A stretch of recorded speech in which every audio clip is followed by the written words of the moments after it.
Hello everyone, welcome to the new world with IIT thinking. तो दोस्तों, आज हम नीट गेस्ट पेपर 5 बात करने वाले हैं। एक लिखा है इससे पहले मैं नीट गेस्ट पेपर 1, 2, 3, 4 हमने ऑलरेडी करा रखा है ना। मैं क्या करता हूँ, सबसे पहले आपको ये गेस्ट पेपर कम्युनिटी पोस्ट पे यूट्यूब के देता हूँ। ये पेपर आप खुद से सॉल्व करते हो, उसके बाद मैं इसका सॉल्यूशन देता हूँ। ये बहुत ही सिलेक्टेड क्वेश्चन है, इसके थ्रू मैं आपका पूरा चैप्टर, पूरा केमिस्ट्री रिवाइज करा देता हूँ। जो भी ट्रिक टेक्निक होता है वो मैं आपको इसके थ्रू बता देता हूँ, क्वेश्चन के थ्रू, है ना। और ये PDF भी आपको लास्ट में मिल जाता है ना, डिस्क्रिप्शन में मैं दे देता हूँ। कुछ महीने पहले याद होगा आपको कि मैं नीट पेपर आउट स्ट्रेटजी बताया था, जिसमें मैंने बोला था कि नीट का पेपर हम प्रेडिक्ट कर सकते हैं 2025 का। और वो 3 स्टेप में फॉलो करना था। जो पहला स्टेप था, हमने बोला था कि 37 ईयर PYQ कर लो। इससे एनालिसिस, इससे पता चल जाएगा वो किस लेवल का आप सोच रहे हैं, आपको एक ट्रेंड पता चल जाएगा, है ना। उसके बाद जो कि मैंने पूरा करा दिया 37 ईयर PYQ, है ना। ऑलमोस्ट बायोमोलिक्यूल रह गया, वो भी हो जाएगा। और उसके बाद मैंने बोला 25 most expected question chapter wise, वो भी करा दिया। अब ये लास्ट 3 स्टेप चल रहा है, 20 या 25 गेस्ट पेपर चलेगा। और उसके बाद top 100 inorganic organic physical question करा दूंगा, आपके पूरे क्लियर हो जाएंगे। क्वेश्चन यहीं से आएगा। फिलहाल के लिए आइए सॉल्व करते हैं क्वेश्चन को और आपको कॉन्सेप्ट सिखाते हैं क्या है। पहला क्वेश्चन था the number of radial node क्या हो जाएगा। तो आइए इसको हम सॉल्व कर लेते हैं। देखिए, नंबर ऑफ रेडियल नोड के क्वेश्चन अगर आपसे कभी पूछता है तो ये तो बहुत सिंपल होता है। नंबर ऑफ रेडियल नोड निकालने का फार्मूला क्या होता है, देखो, जो रेडियल नोड होता है ना, वो क्या था, रेडियल नोड कभी निकालना हो तो वो होता है n-l-1। n क्या है, प्रिंसिपल क्वांटम नंबर, l क्या है, एजोमुथल क्वांटम नंबर, और ये होता है, ठीक है, नंबर ऑफ रेडियल नोड होता है। और कभी अगर आपको एंगुलर नोड निकालने को बोले, ये भी है, अब जो भी है ना कॉन्सेप्ट जो यूज हो रहा है उससे रिलेटेड सारी बातें सीख लो। एंगुलर नोड केवल l होता है। और अगर आपसे टोटल नोड पूछ ले, टोटल नोड, तो ऐड कर दो। टोटल नोड क्या हो जाएगा, n-l-1 और यहाँ पे प्लस l से l कैंसिल हो जाएगा, टोटल नोड आपके पास आ जाएगा n-1। लेकिन आपसे पूछा था क्या, रेडियल नोड। किसके लिए पूछा था, 3p के लिए। तो 3p के लिए आप n और l की वैल्यू निकालो। n की वैल्यू कितना हो जाएगा, कौन सा सेल है, 3, और l की वैल्यू आपको पता है क्या हो जाता है, 0 to n-1 होता है ना। तो आपके लिए यहाँ पे n की वैल्यू कितना है, 3 है, तो 3 - 1, तो ये क्या हो जाएगा, 0, 1 और ये 2 हो जाएगा। SPD आपको p ऑर्बिटल गिवन है, इसलिए हमारे पास यहाँ पे l की वैल्यू क्या हो जाएगा, देखो l की वैल्यू p के लिए, अगर मान लो यहाँ पे एक और होता तो f के लिए, सॉरी मैं नीचे लिखता हूँ, है ना। अगर मान लो मैं बोल रहा हूँ यहाँ पे f होता तो इसके लिए 3 हो जाता है ना, लेकिन आपको 2 ही तक यहाँ पे गिवन था। तो देखो p के लिए जो l की वैल्यू होती है वो कितना होता है, 1 होता है। आपको n भी पता चल गया, l भी पता चल गया। तो रेडियल नोड जब आप निकालोगे तो क्या हो जाएगा, n की वैल्यू 3, l की वैल्यू 1 - 1, तो यहाँ पे आपके पास क्या आ जाएगा, 1 आ जाएगा रेडियल नोड। तो ऑप्शन नंबर आपके पास कौन सा सही हो जाएगा, ऑप्शन नंबर आपके पास 1, कहीं भी ए सही हो जाएगा, है ना। Option number 1 correct. आइए नेक्स्ट क्वेश्चन को सॉल्व कर लेते हैं। नेक्स्ट क्वेश्चन था कि the correct order of metallic character.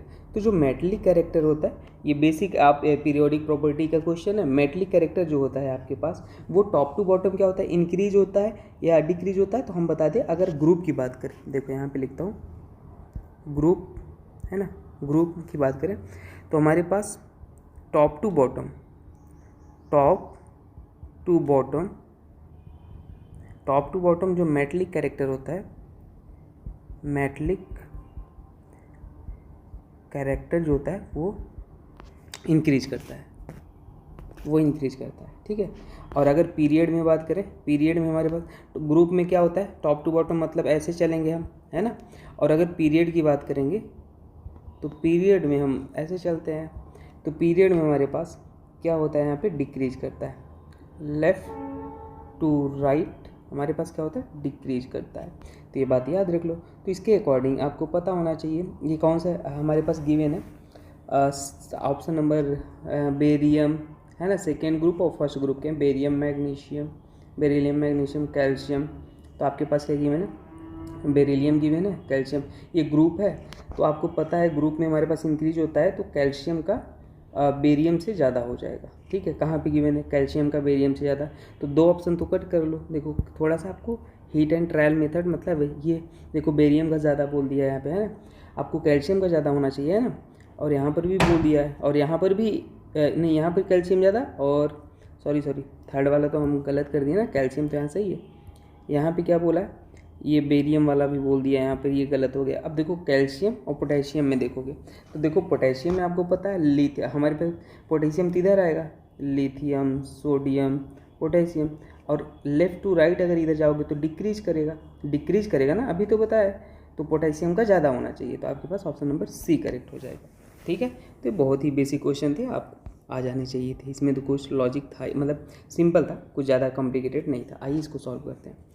देखिए क्या बोला है, तो देखो the radius of second Bohr orbit lithium के लिए गिवन है, the expected radius of the third Bohr orbit के लिए आपसे पूछा है। बहुत ही सिंपल क्वेश्चन है, आपको एक फॉर्मूला पता है। क्या पता है कि आपके पास जब रेडियस निकालते हो, है ना, nth ऑर्बिट के लिए, तो क्या होता है n स्क्वायर इंटू आपके पास एक कांस्टेंट होता है a0 अपॉन z होता है ना, यही होता है। तो आप यहाँ पे इससे एक फॉर्मूला निकाल सकते हो कि Rn1 अपॉन Rn2, है ना। यहाँ पे जो ये क्या है, n1 का स्क्वायर डायरेक्टली प्रोपोर्शनल है n2 का स्क्वायर, ठीक है। और क्योंकि हमारे पास z इनवर्स है तो इसलिए हमारे पास z2 ऊपर हो जाएगा, z1 नीचे हो जाएगा, है ना। और a1 दोनों में कांस्टेंट है, तो आप उसको लिखो या नहीं लिखो, वो वैल्यू तो कैंसिल आउट ही हो जाएगा, कोई दिक्कत की बात नहीं है ना। एक a0 कांस्टेंट है।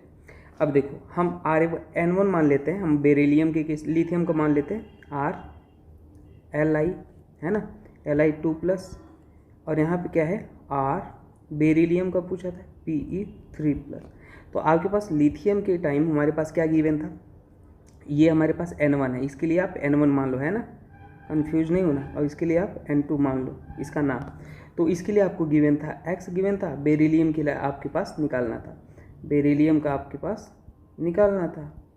अब देखो N1 की वैल्यू आपके पास यहाँ पे क्या हो जाएगा, the radius of second Bohr orbit. तो लिथियम, हाँ लिथियम के केस में सेकेंड, N1 आपके पास सेकेंड था, और बेरिलियम के केस में थर्ड बोर ऑर्बिट, ये स्क्वायर हो जाएगा, थर्ड बोर ऑर्बिट ये भी स्क्वायर हो जाएगा। अब Z2 आपके पास बेरिलियम, लिथियम पहला था, बेरिलियम से hydrogen helium lithium beryllium, hydrogen helium lithium beryllium, beryllium के लिए ये 4 हो जाएगा, और लिथियम के लिए कितना हो जाएगा, 3 हो जाएगा, 3 ही तो हो जाएगा, है ना, हाइड्रोजन हीलियम लिथियम। अब इसको सॉल्व कर लो, यहाँ पे आपके पास जब निकल के आएगा तो वैल्यू मैंने यहाँ पे निकाल लेते हैं, मान लेते हैं ये हमारे पास x था, और ये आपके पास Rb3+ मान लेते हैं, ये हमारे पास कुछ कैंसिल आउट हो जाएगा वैल्यू, ये 4 16 हो जाएगा, ये 2 2 जा 4 4 और ये 4 16 और 9 ये 27 हो जाएगा।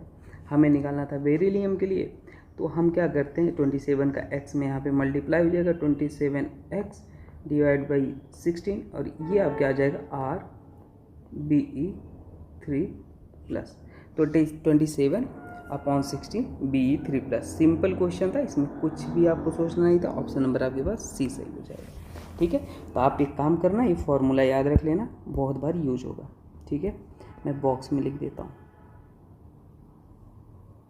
है ना, एक ये फॉर्मूला और एक आपके पास ये भी, दोनों याद रख लेना, रिक्वायर्ड जो होगा वो आप यूज कर लेना। आइए आगे बढ़ते हैं। नेक्स्ट क्वेश्चन आपके पास था, ये बोला था for element boron, carbon, nitrogen, lithium, beryllium, oxygen, fluorine, the correct order of first ionisation enthalpy. देखो जब आपको पढ़ाया जाता है आयनाइजेशन एंथैल्पी पढ़ाया जाता है, तो उसमें बेसिकली आयनाइजेशन एंथैल्पी होता क्या है, जो आपके पास आउटर मोस्ट होते हैं उसमें एक इलेक्ट्रॉन को रिमूव करने के लिए दी गई एनर्जी, है ना, वही होता है आयनाइजेशन एनर्जी होता है। लेकिन इसमें कुछ एक्सेप्शन तो कुछ नहीं होता, लेकिन सिंपल देखो मैं बताऊं, ये सेकेंड पीरियड की इन जनरल आपके पास गिवन है ना, सेकेंड पीरियड के। तो देखिए यहाँ पे जब आप निकालोगे तो इन जनरल आपके पास जो इन जनरल बात आयनाइजेशन एनर्जी होता है वो लेफ़्ट टू राइट क्या होता है, इंक्रीज करता है। ठीक है, और अगर आपके पास मैं ग्रुप में, ये पीरियड की बात है, ये पीरियड की बात है, अगर मैं ग्रुप की बात करूँ तो ग्रुप में क्या होता है, टॉप टू बॉटम क्या होता है, टॉप टू बॉटम ये डिक्रीज करता है, सिंपल सी बात है। तो देखिए यहाँ पे आपके पास सबसे ज़्यादा किसकी होनी चाहिए, सबसे ज़्यादा अगर आप देखोगे तो फ्लोरीन की होनी चाहिए। सबसे पहले सेकेंड पीरियड के group lithium, beryllium, boron, carbon, nitrogen, oxygen, fluorine होता है ना। तो लेफ़्ट टू राइट हमारे पास इधर ही होगा, लेफ़्ट टू राइट इंक्रीज करेगा, है ना। तो एक चीज़ तो क्लियर हो गया कि आपके पास जो बोरॉन हमारे पास क्या हो जाएगा, फ्लोरीन हो जाएगा, वो सबसे ज़्यादा हो जाएगा, फ्लोरीन का सबसे ज़्यादा कर लो भाई। उसके बाद अब देखो एक्सेप्शन दो जगह आते हैं आपके पास, यहाँ कार्बन और बोरॉन में और नाइट्रोजन ऑक्सीजन में। यहाँ पे जब आप इलेक्ट्रॉनिक कॉन्फ़िगरेशन करोगे तो ऑक्सीजन ज़्यादा स्टेबल हो जाता है, इसलिए ज़्यादा एनर्जी देने लगती है, मतलब नाइट्रोजन ज़्यादा स्टेबल हो जाता है, उसकी जब फिलिंग करोगे इलेक्ट्रॉन का तो इसलिए ज़्यादा एनर्जी लगती है, तो इसलिए आप नाइट्रोजन और फिर ऑक्सीजन हो जाता है। और सेम चीज़ हो जाता है यहाँ पे ये कार्बन और बोरॉन वाले केस में है ना। तो कार्बन और बोरॉन वाले केस में देखिए क्या हो जाता है, सबसे पहले हो जाता है यहाँ पे हमारे पास कार्बन नहीं, ये बेरिलियम और बोरॉन वाले केस में कार्बन तो सही है, यहाँ पे दिक्कत है हो जाता है ना। तो ये आपके पास सही है, यहाँ पे कार्बन और फिर बेरिलियम का ज़्यादा होता है, फिर बोरॉन और फिर लिथियम। ये मैं कहूँगा जहाँ जहाँ पे थोड़े से एक्सेप्शनल क्या इरेगुलर बिहेवियर है उसे आप याद रख लो। तो ऑप्शन नंबर आपके पास जो आ जाएगा वो डी सही हो जाएगा। ठीक है, आइए आगे बढ़ते हैं। नेक्स्ट क्वेश्चन है the pair from the following pair having both compound with net zero dipole moment. Dipole moment है जीरो होना चाहिए। तो देखिए डाइपोल मोमेंट का मैं अगर आपको एक बात बताऊं तो मैंने ऐसा ट्रिक बताया आपको, 3 ट्रिक होते हैं है ना, 3 स्टेप में फॉलो करना होता है, कभी आपके क्वेश्चन गलत नहीं होंगे। देखिए पहला मैं ट्रिक आपको बता देता हूँ, वीडियो लिंक डिस्क्रिप्शन में है, ट्रिक एंड ट्रिप्स का प्लेलिस्ट है दोस्तों, आप उसको अगर देखते हो तो मैंने वो 20 मिनट की वीडियो 15 मिनट की वीडियो एक दिन के मेहनत पे बनाया है, पूरा एनालिसिस करके। वो ट्रिक कहीं पे फेल नहीं होगा, एक्सेप्शन को इंक्लूड करके बनाया, तो आप वो देख लेना। आपके मैक्सिमम जो चैप्टर के मैंने वहाँ पे ट्रिक कराया, आपके यकीन मानो क्वेश्चन 15-20 मिनट में सारे क्वेश्चन सॉल्व हो जाएंगे, हर चैप्टर की जो ट्रिक है। ठीक है, आप खुद ही देखना फिर बताना, मैं यहाँ पे बता देता हूँ, रिवाइज करा देता हूँ। देखो डाइपोल मोमेंट अगर पोलर या नॉन पोलर से रिलेटेड बात आता है तो पहला रूल ये है कि आपके पास सेंट्रल एटम का जो वैलेंस इलेक्ट्रॉन है वो इक्वल आ जाए साइड एटम या बॉन्ड, नंबर ऑफ बॉन्ड की इक्वल आ जाए, टोटल मॉलिक्यूल में कितने बॉन्ड बने हैं, तो हमारे पास म्यू क्या हो जाता है, 0 हो जाता है। दूसरा हम रूल ये देखते हैं, अगर स्ट्रक्चर सिमेट्री है तो भी हमारे पास म्यू क्या हो जाता है, 0 हो जाता है। तीसरा रूल होता है हमारे पास ये कि हम नेट रिजल्टेंट निकालते हैं, है ना, इससे भी हमारे पास डाइपोल मोमेंट निकल के आता है। तो यहाँ पे हम आपको कैसे सॉल्व करना है, सबसे पहले आप स्ट्रक्चर बनाओ। सिस ब्यूटीन है, ब्यूटीन मतलब 4 कार्बन है और सिस मतलब है, तो देखो आप क्या करो, 4 कार्बन है और ब्यूटीन है, तो हमारे पास ये हमारे पास ट्रांस हो गया। और सिस क्या होता है, सिस आपके पास इस तरह, देखो जब ग्रुप एक ही साइड लगे हो तो इस देखो ये मिथाइल ग्रुप यहाँ पे जो लगा है, यहाँ पे एक ही साइड है, ये अपोजिट साइड है, तो ये ट्रांस है, ये ट्रांस है और ये सिस है। तो पहला ऑप्शन आपके पास ये गिवन था, है ना। दूसरा ऑप्शन क्या गिवन था, बेंजीन और एनिसिडीन। बेंजीन गिवन है, तो बेंजीन तो आपके पास पता ही है, बेंजीन ये होता है। और एनिसिडीन जो अगर आप बनाओगे तो आपके पास समथिंग लाइक एनिसोल आपने पढ़ा है, तो एनिसिडीन गिवन है, तो यहाँ पे अमाइन ग्रुप आप यहाँ पे लगा देंगे NH3। अब देखो तीसरा ऑप्शन लिख लो, फिर मैं आपको सिखाता हूँ। तीसरा है CH2 और Cl2 है, और क्या है CH Cl3 है। और चौथा ऑप्शन आपके पास है 1,4 डाइक्लोरोबेंजीन, बेंजीन है, और 1 और 4 पे डाइक्लोरोबेंजीन। तो हमने 1 2 3 4 पे लगा दिया, और 1,3 डाइक्लोरोबेंजीन है, ये चौथा ऑप्शन है। ठीक है, तो ये आपने बना लिया। अब ध्यान दो, यहाँ पे रिजल्टेंट आप निकाल लो, ये रिजल्टेंट वाला फॉर्मूला यूज करो। तो देखो यहाँ पे ये आपके पास इलेक्ट्रॉन डोनेटिंग ग्रुप है, तो ये इलेक्ट्रॉन डोनेट कर रहा है और ये भी इलेक्ट्रॉन डोनेट कर रहा है। ठीक है, तो यहाँ पे म्यू रिजल्टेंट हमारे पास 0 हो जा रहा है, लेकिन यहाँ पे ये डोनेट कर रहा है, ये भी डोनेट कर रहा है, ओवरऑल रिजल्टेंट ऊपर जा रहा है, तो यहाँ पे म्यू नॉट इक्वल टू 0 आ जा रहा है ना। तो ये वाला सही नहीं होगा, बोला था नेट 0 डाइपोल मोमेंट होना चाहिए दोनों पेयर में, है ना। और यहाँ पे बेंजीन है तो sp2 पूरा है ना। इलेक्ट्रोनेगेटिविटी डिफरेंस भी अगर आप निकालते हो वो क्या आ जाता है, 0 आ जाता है, तो भी हमारे पास म्यू क्या आ जाता है, 0 होता है। यहाँ पे भाई हर जगह sp2, हर कार्बन पे sp2, हर कार्बन पे sp2, तो म्यू 0, यहाँ पे म्यू नॉट इक्वल टू 0 आ जाएगा, ये भी नहीं सही होगा।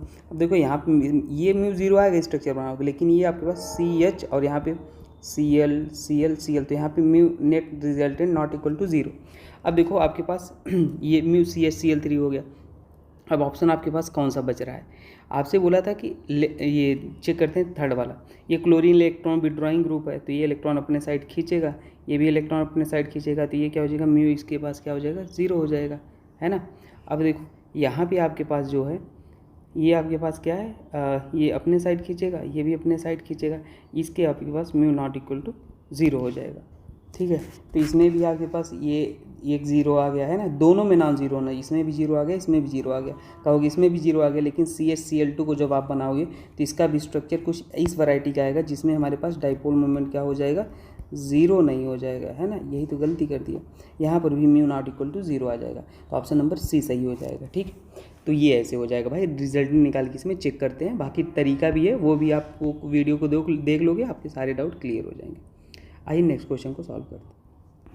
देखो नेक्स्ट क्वेश्चन है आपके पास ये वाला, क्या बोला है कि for a complete combustion of ethane, है ना, कंप्लीट कंबक्शन ऑफ एथेन। अब कंबक्शन रिएक्शन बोला है तो इससे रिलेटेड एक बात बता देता हूँ, क्योंकि मोल कॉन्सेप्ट में भी यूज होता है, हालांकि इसका यहाँ पे कोई रोल नहीं है, पर इसको आपको पता होना चाहिए। बैलेंस्ड इक्वेशन आप वहाँ बैठ के बैलेंस नहीं करना, टाइम नहीं होता। आपके पास CX कंबक्शन रिएक्शन क्या, CX x + y/4O2 बैलेंस्ड और x CO2 + y/2H2, ये बैलेंस्ड इक्वेशन एक तो याद रखो, है ना। इसका कोई रोल नहीं है, पर ये यूज होता है मोल कॉन्सेप्ट वगैरह में, है ना। बोला है आपके पास एक reaction given, the amount of heat produce as measured in bomb calorimeter is इतना। तो बॉम्ब कैलोरीमीटर में जो हीट होता है ना, वो इंटरनल एनर्जी के बराबर होता है। सिंपल सी बात है, आपको ये समझना था। At 300 kelvin the minimum value of T × ΔS needed to reach equilibrium. अब देखो मिनिमम वैल्यू आपके पास T × ΔS आपसे बोला था, तो देखिए आप कैसे फॉर्मूला, आपको पता है कि ΔG बराबर क्या होता है, ΔH - T × ΔS होता है, यहीं से तो आपके पास निकल के आ जाएगा। अब इक्विलिब्रियम की, एट इक्विलिब्रियम की जब भी बात हो, इक्विलिब्रियम, तो वहाँ पे आपके पास क्या होता है, ΔG बराबर जो होता है वो क्या हो जाता है, ज़ीरो। अब देखो ΔG ज़ीरो हो गया तो आपके पास T × ΔS बराबर क्या हो जाएगा, ΔH हो जाएगा। ठीक है, और ΔH आप किसके बराबर पढ़े हो, देखो ΔH बराबर क्या आपने पढ़ा है, ΔU + ΔNG RT पढ़ा है, यही तो पढ़ा है। तो आपके पास यहाँ से निकल के आ जाएगा, सिंपल सा फॉर्मूला था। और ΔU मैंने बोला इंटरनल एनर्जी क्या हो जाएगा, जो आपके पास गिवन है, the amount of heat produce as measured in bomb calorie. Heat produce हो रहा है ना, तो हीट प्रोड्यूस हो रहा है, वहाँ पे क्या हो जाएगा, नेगेटिव, है ना। हीट रिलीज हो रहा है मतलब नेगेटिव, तो यहाँ पे क्या हो जाएगा, -1406, है ना। अब किलो जूल में है, जिसमें आंसर पूछेगा उसमें आप निकालना। और आपके पास ये हो गया, आपके पास ΔNG की वैल्यू क्या, प्रोडक्ट में कितने गैस के मोल हैं, ये दिख रहा है 2, और रिएक्टेंट में 3 और 1, तो ये क्या हो जाएगा 2 और -4, है ना। प्रोडक्ट में गैस के मोल माइनस रिएक्टेंट पे, ये आपके पास हो जाएगा -2 आ जाएगा। और ये जूल में रखोगे आर की वैल्यू 8.3 रख लोगे, और 14 भी रख लो, कोई दिक्कत की बात नहीं है। और टेम्परेचर 300, है ना, 300 ये रख लिए वैल्यू। अब देखो जब इतना आपने रख लिया ये, तो हमको किलो जूल में, क्योंकि ये आपने किस में लिया है, किलो जूल में लिया है, तो ये जूल में है आपके पास, तो आप क्या करो मल्टीप्लाई कर लो 10⁻³ से, हम सो दैट हमारे पास किलो जूल में हो जाए सारा डाटा। तो आपके पास जो वैल्यू निकल के आ जाएगी ये, वो आ जाएगा 1411, ये आंसर आ जाएगा। तो आप चेक कर लेना, आपके पास यही आंसर आएगा, ऑप्शन नंबर ए करेक्ट हो जाएगा। ठीक है, तो सिंपल क्वेश्चन था, डरने की जरूरत नहीं है। अच्छा, ऊपर के कुछ क्वेश्चन हम JEE मेंस के भी ले रखे हैं, है ना, तो ये आपको कॉन्फिडेंस दे, ये क्वेश्चन बहुत ही इंपॉर्टेंट है ना, ये ऐसे ही क्वेश्चन नीट में आते हैं, तो आपका कॉन्फिडेंस भी बढ़े और आप देख लो कैसे क्वेश्चन रिपीटेड होते हैं, पूछे जाते हैं। ठीक है, आइए नेक्स्ट क्वेश्चन हम देखते हैं। देखिए next question, the number of species from the following carrying a single lone pair on central atom. अब लोन पेयर का मैं ट्रिक बताऊंगा, कभी क्वेश्चन गलत ही, आप वो हाइब्रिडाइजेशन का वीडियो एक बार देख लोगे ना, कभी भी गलत नहीं करोगे, लोन पेयर ज्योमेट्री शेप को भी दिक्कत नहीं होगा, ट्रिक है ना, डिस्क्रिप्शन में उसे ज़रूर देखना। ज्योमेट्रिकल आइसोमेरिज्म, ऑप्टिकल आइसोमेरिज्म सब एक वीडियो में नहीं पड़ जाएगा, है ना। देखो तो इनका सबसे पहले आपको स्ट्रक्चर आना चाहिए, है ना। मैं कहूँगा लोन क्या पूछा है, single lone pair on central atom, तो देखो स्टेरिक नंबर निकालो। स्टेरिक नंबर कैसे निकालते हैं, इसका भी लिख देता हूँ formula, half valence electron of central atom, है ना, सेंट्रल एटम है। अगर नेगेटिव चार्ज है तो उसे ऐड कर लो, नेगेटिव चार्ज को ऐड कर लो, पॉजिटिव चार्ज है तो उसे माइनस कर लो। और अगर मोनोवैलेंट एटम है, मोनोवैलेंट एटम है जैसे कि हाइड्रोजन, फ्लोरीन, है ना, तो उन्हें ऐड कर लो।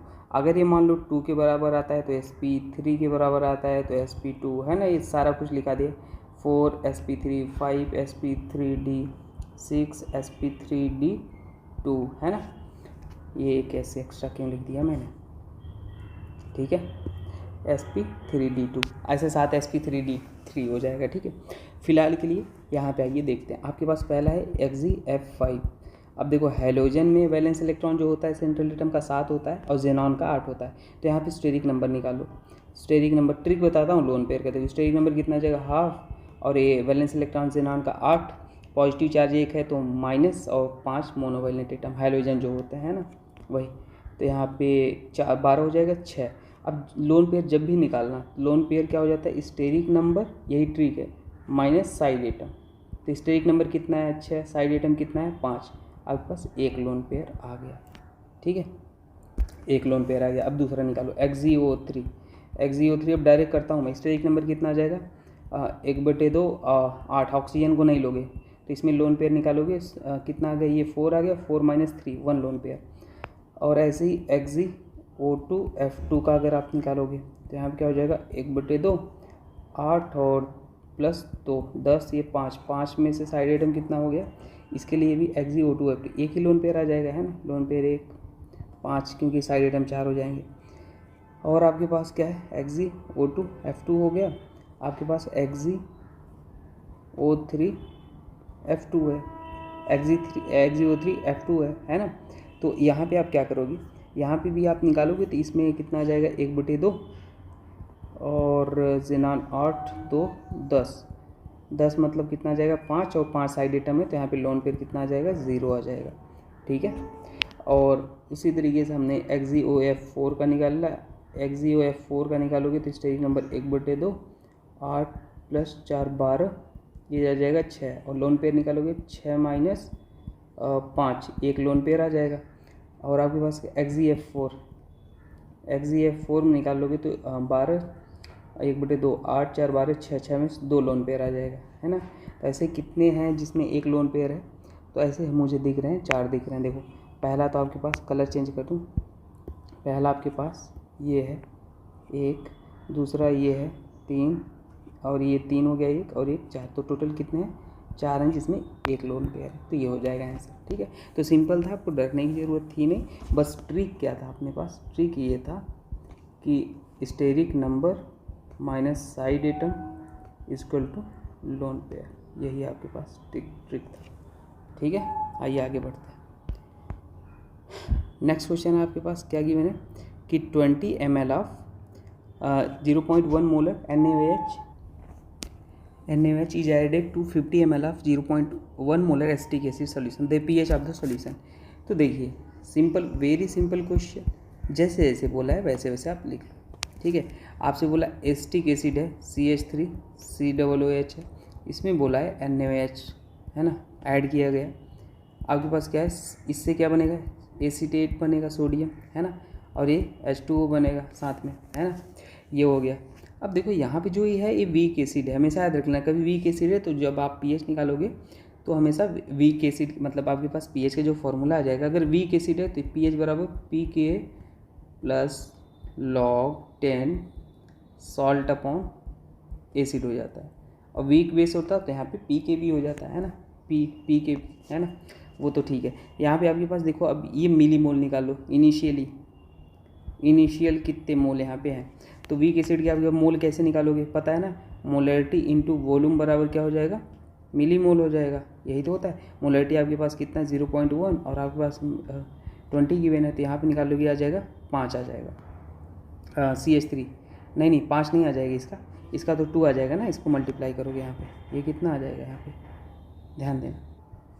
जो एसिटिक एसिड है आपके पास यहाँ पे कितना गिवन है 50 × 0.1, तो ये आपके पास 5 मिलीमोल आ जाएगा। और NaOH का निकालोगे तो यहाँ पे 20 × 0.1, तो ये कितना मोल आ जाएगा 2 मिलीमोल आ जाएगा, ये मिलीमोल आ रहा है ना, ये फार्मूला है मैंने लिख दिया, ये आ गया। अब इनिशियली आपके पास ये 0 0 रहे होंगे। अब देखो एट अ टाइम t, है ना, एट टाइम t, अब देखो यहाँ पे आपके पास सबसे पहले लिमिटिंग रिएजेंट निकालते हो। लिमिटिंग रिएजेंट कैसे निकालते हो, जो भी इनिशियली मोल है क्या करो उसको सबसे पहले स्टोइकियोमेट्री से डिवाइड कर दो, तो यहाँ पे 5/1, यहाँ पे 2/1। तो अब देखो इसमें कौन, ये वैल्यू लोवेस्ट है, ये लोवेस्ट है ना, तो इसलिए यहाँ पे ये हमारे पास क्या हो जाएगा लिमिटिंग रिएजेंट, मतलब लिमिटिंग रिएजेंट जो रिएक्शन में पहले पार्टिसिपेट करता है, ख़त्म होता है। तो आपके पास फाइनल मोल जो लिखोगे, फाइनल मोल, क्योंकि वो तो पहले ख़त्म हो जाएगा जो लिमिटिंग रिएजेंट है, तो 5 माइनस 2 और यहाँ पे 0 बचेगा और जो ख़त्म हुआ है वही तो बनेगा, यहाँ 2 बनेगा और यहाँ पे 2 बनेगा, है ना। तो ये कितना आ गया 3 और ये 0 और ये 2 और ये 2। अब आप pH बराबर, आपको फॉर्मूला पता है, pH बराबर क्या पता है, pH बराबर pK plus log salt upon acid, है ना। अब देखो यहाँ पे आप जैसे ही निकालोगे सॉल्ट अपॉन एसिड तो ये क्या हो जाएगा, ध्यान से देखना।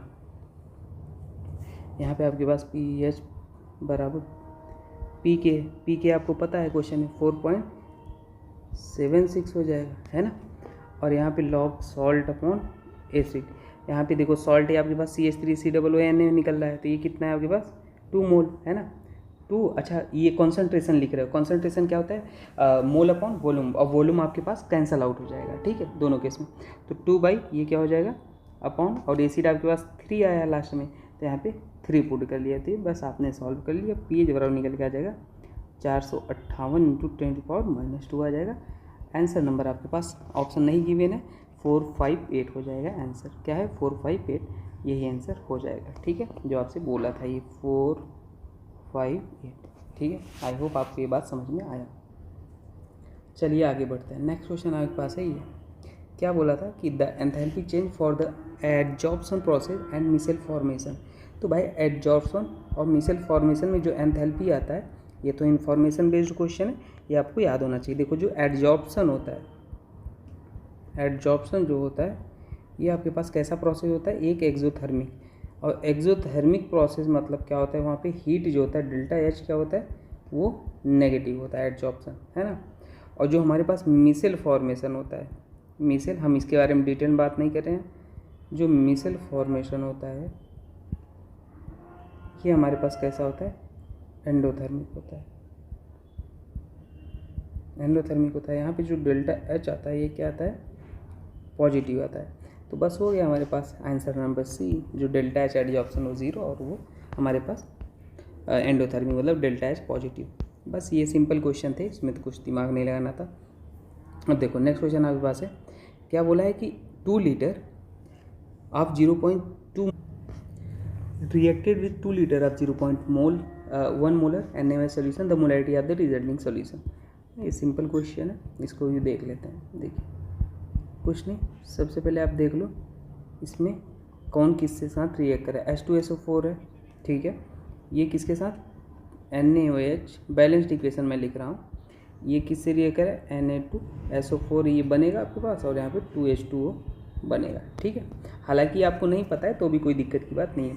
अब देखो यहाँ पे आप इनिशियली मोल निकाल लो कितनी है गिवन है, इनिशियली कैसे निकालोगे M/V बराबर N आ जाएगा, है ना। तो यहाँ पे आपके पास 2 वॉल्यूम पता है 2, और यहाँ पे मोलैरिटी आपके पास 0.2 है, तो आपके पास कितना आ जाएगा 0.4 आ जाएगा। उसी तरीके से यहाँ पे निकाल लो, यहाँ पे आपके पास 2 है और ये 0.1 है, तो यहाँ पे क्या आ जाएगा 0.2 मोल आ गया, और ये 0 0 रहे होंगे। अब एट ए टाइम टी, है ना, एट ए टाइम टी निकाल लोगे, एट ए टाइम टी नहीं देखो निकालोगे, कैसे निकालोगे देखो। तो अब सबसे पहले आपको यही निकालना है कि लिमिटिंग रिएजेंट कौन है, जैसे पिछले क्वेश्चन में। तो लिमिटिंग रिएजेंट निकालने के लिए कॉन्सेप्ट क्या है कि आपके पास जो भी ये गिवन है 0.4 उसको स्टोइकियोमेट्री से डिवाइड कर लो। इसके यहाँ पे 2 है, यहाँ पे 1 है, तो यहाँ पे 1 हो जाएगा, 0.2/2 हो जाएगा, तो ये आपके पास 0.4 ही रहेगा, ये 0.1 हो जाएगा। तो ये हमारे पास लोवेस्ट है, ये लोवेस्ट है, तो इसलिए हमारे ये लिमिटिंग रिएजेंट हो जाएगा। अब ये कितना बचेगा, फाइनल मोल निकालो, फाइनल मोल, यही तरीका होता है लिमिटिंग रिएजेंट। तो 0.4 माइनस लिमिटिंग रिएजेंट मतलब जो रिएक्शन में पहले खत्म, ये 0.1 और ये 0, और ख़त्म बनेगा कितना, जो लिमिटिंग रिएजेंट था 0.1 और ये 2 × 0.1 स्टोइकियोमेट्री से मल्टीप्लाई भी कर, यहाँ पे 1 था तो इसलिए मैंने लिखा नहीं, इसलिए मैंने ये लिख दिया, ठीक है। अब मोलैरिटी कैसे निकालते हो, अब मोलैरिटी निकालने का तरीका आपको पता है, मोलैरिटी बराबर क्या होता है, मोलैरिटी बराबर number of moles divide by volume of solution. Number of moles कितने आ गए Na2SO4 के 0.1, टोटल वॉल्यूम आपके पास कितना हो जाएगा 224, तो ये आपके पास आ जाएगा 0.025 मोलर आ गया, ठीक है। जैसे ही 0.025 मोलर है, लेकिन इसको मिली मोलर में आपको निकालना था, तो मिली मोलर में आपको निकालने के लिए इसमें क्या करना हो जाएगा, 1000 से आप क्या कर लो, 1000 से आप मल्टीप्लाई कर दोगे यहाँ पे, है ना, मल्टीप्लाइड बाई क्या कर दोगे 1000 कर दोगे, तो आपके पास 25 मिली मोल आ जाएगा, ठीक है। तो ये आंसर आपके पास कितना हो जाएगा 25 मिलीमोल। तो ये बहुत ही अच्छा क्वेश्चन था, ठीक है। लिमिटिंग रिएजेंट के 2 क्वेश्चन हो गए, आप याद रख लेना कैसे क्वेश्चन को सॉल्व करना होता है। आइए नेक्स्ट क्वेश्चन को सॉल्व करते हैं। ये क्या गिवन था, a solute associate in water when 0.7 gram of solute A is dissolved in 42 gram of water. It depresses the freezing point by 0.2 degree Celsius. Okay, the percentage association of a solute A in water. आइए solve कर लेते हैं। बहुत ही simple question ये भी है। देखिए आपको ये कलर दिख नहीं रहा है, मैं थोड़ा सा कलर चेंज करता हूँ, ये लेता हूँ, ठीक है, ब्लू। देखो कैसे सॉल्व करोगे, यहाँ पे मैं आपको बताता हूँ। आपके पास डिप्रेशन इन फ्रीजिंग पॉइंट का क्वेश्चन है, तो डेल्टा टी एफ आपके पास क्या हो जाएगा, आई इंटू के एफ इंटू मोलैलिटी है, number of moles of solute divide by mass of solvent in KG. ये आपके पास डिप्रेशन इन फ्रीजिंग पॉइंट बोला है 0.2 डिग्री सेल्सियस, ठीक है। आई आपके पास नहीं पता था, आई को हमने ऐसे ही रहने देते हैं। के एफ की वैल्यू 1.86 क्वेश्चन में गिवन है, आप देख सकते हो, ठीक है। मोलैलिटी क्या होता है, number of moles of solute. Solute आपके पास कितना 0.7 डिवाइड बाई मोल क्या, वेट अपॉन मॉलिकुलर वेट, तो मॉलिकुलर 93 अपॉन क्या हो जाएगा, मास of solvent in KG. Mass of solvent कितना था 42, लेकिन ग्राम में था, तो इसको केजी में चेंज करने के लिए 1000 हमने वो डिवाइड कर दिया। तो आपके पास यहाँ पे जब 0.2 सॉल्व करोगे, आई इंटू 1.86 0.7 अपॉन 93, ये 1000 अपॉन 42। यहाँ से आपके पास जो आई की वैल्यू निकल के आएगी, वो आई की वैल्यू यहाँ पे मैंने लिख लिया, आई की वैल्यू 0.60 आ जाएगा, ठीक है। अब एसोसिएट हो रहा है, तो एसोसिएट देखो कैसे होता है। आपके पास क्या बोला 2A2, ये बोला है द परसेंटेज ऑफ एसोसिएशन, मतलब एक एसोसिएशन हो रहा है ना, और यहाँ पे क्या हो जाएगा A2 हो रहा है। तो यहाँ पे हम ये एज्यूम कर लिए आपके पास, वैसे क्वेश्चन में आपको गिवन होना चाहिए था, है ना, कि ये किस में हो रहा है ना। यहाँ पे ये अब एसोसिएट हो रहा है, तो आपको बाई या ट्राई करके आपको गिवन होता है, पर हम ये एज्यूम कर लेते हैं क्योंकि एक का पॉसिबल होगा नहीं और 2 से ही स्टार्ट करेंगे, है ना। तो एसोसिएट का केस ऐसे ही होता है। तो देखो कैसे निकालते हो, इनिशियली हम मान लेते हैं यहाँ पे कितना था, इनिशियली हमारे पास ये 1 था, ये 0 था। एट ए टाइम टी हमारे पास 1 माइनस क्या हो जाएगा, 1 माइनस ये अल्फ़ा हो जाएगा, और यहाँ पे हमारे पास क्या हो जाता है, ये जो होता है ना एसोसिएट के केस में अल्फ़ा, देखो 2 से हमारे पास कितना फॉर्म हो रहा है, एक, तो अल्फ़ा से हमारे पास क्या हो जाएगा अल्फ़ा बाई 2, और आई कैसे निकालते हो 1 minus alpha total upon initial आपके पास 1 था, ऐसे निकलता है ना। तो आई हमारे पास जो निकल के आ जाएगा 1 minus alpha plus alpha by 2, आई हमारे पास आ जाएगा 1 माइनस अल्फ़ा बाई 2 हो जाएगा, ठीक है। अब देखो आई हमारे पास 0.60 था, और यहाँ पे 1 माइनस अल्फ़ा बाई 2 ये हो जाएगा, और यहाँ पे जब आप अल्फ़ा की वैल्यू निकाल लोगे तो ये कितना आ जाएगा, अल्फ़ा बराबर 0.80 आ जाएगा, यही तो आपसे पूछा था। और इसको परसेंटेज में चेंज करोगे तो 0.8 अपॉन 100 ये आ जाएगा 80% के आसपास। ऑप्शन नंबर डी करेक्ट हो जाएगा, ठीक है। तो ये थोड़ा सा इसको गिवन होना चाहिए था, ये किस में हो रहा है, एसोसिएट हो रहा है, ठीक है, पर कोई बात नहीं, चलो यहीं से स्टार्ट कर लिया हमने। नेक्स्ट क्वेश्चन हम देखते हैं। नेक्स्ट क्वेश्चन आपके पास क्या गिवन है कि आपके पास बोला है if the solubility product of PBS is इतना, ओके, बोला है इफ़ द सॉल्युबिलिटी प्रोडक्ट आपको गिवन है PBS के केस में, है ना, then the solubility product of pure PBS in pure water at 298 kelvin इतना, द वैल्यू ऑफ एक्स आपसे पूछा है। तो देखो यहाँ पे सिंपल है, कुछ करना ही नहीं था, अभी बस क्या था PBS था, इसको जब आप वो करके लिखोगे, है ना, तो PB2 प्लस और यहाँ पे S2 माइनस हो जाएगा सिंपल से। तो यहाँ पे जब आप KSP निकालोगे, ठीक है, तो ये क्या हो जाएगा S इंटू एस, तो आपके पास KSP क्या हो जाएगा, ये S का स्क्वायर हो जाएगा, S बराबर क्या हो जाएगा रूट KSP हो जाएगा, ठीक है, रूट KSP हो गया।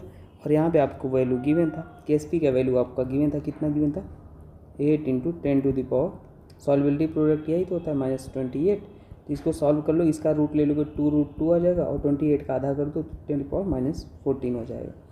तो आंसर इसको आप और अच्छे से सॉल्व कर लो। तो यहाँ पे आई थिंक हमारे हिसाब से ये √2 की वैल्यू पुट कर लो, आई थिंक क्या सही ही है, और ये आपके पास 10 की पावर 282 के आसपास आ जाएगा, ऑप्शन नंबर ये सही हो जाएगा, ठीक है। सॉल्युबिलिटी आपसे पूछा था, आइए आगे बढ़ते हैं। क्या बोला था, pH आप 0.001 मोलर NaOH क्या हो जाएगा। तो इस तो सबसे सरल क्वेश्चन है, क्या हो जाएगा भाई, आपके पास क्या गिवन है 0.001 मोलर NaOH गिवन है, तो यहाँ से इसको डिसोसिएट करके देखा करो, है ना, Na प्लस और OH माइनस क्या निकल रहा है, तो आपके पास 0.001 मोलर आपके पास OH निकलेगा। अगर H2SO4 होता तो 2 H प्लस निकलते हैं ना, तो यहाँ पे 1 निकल रहा है, इसलिए यहाँ पे 1 ही OH हो जाएगा।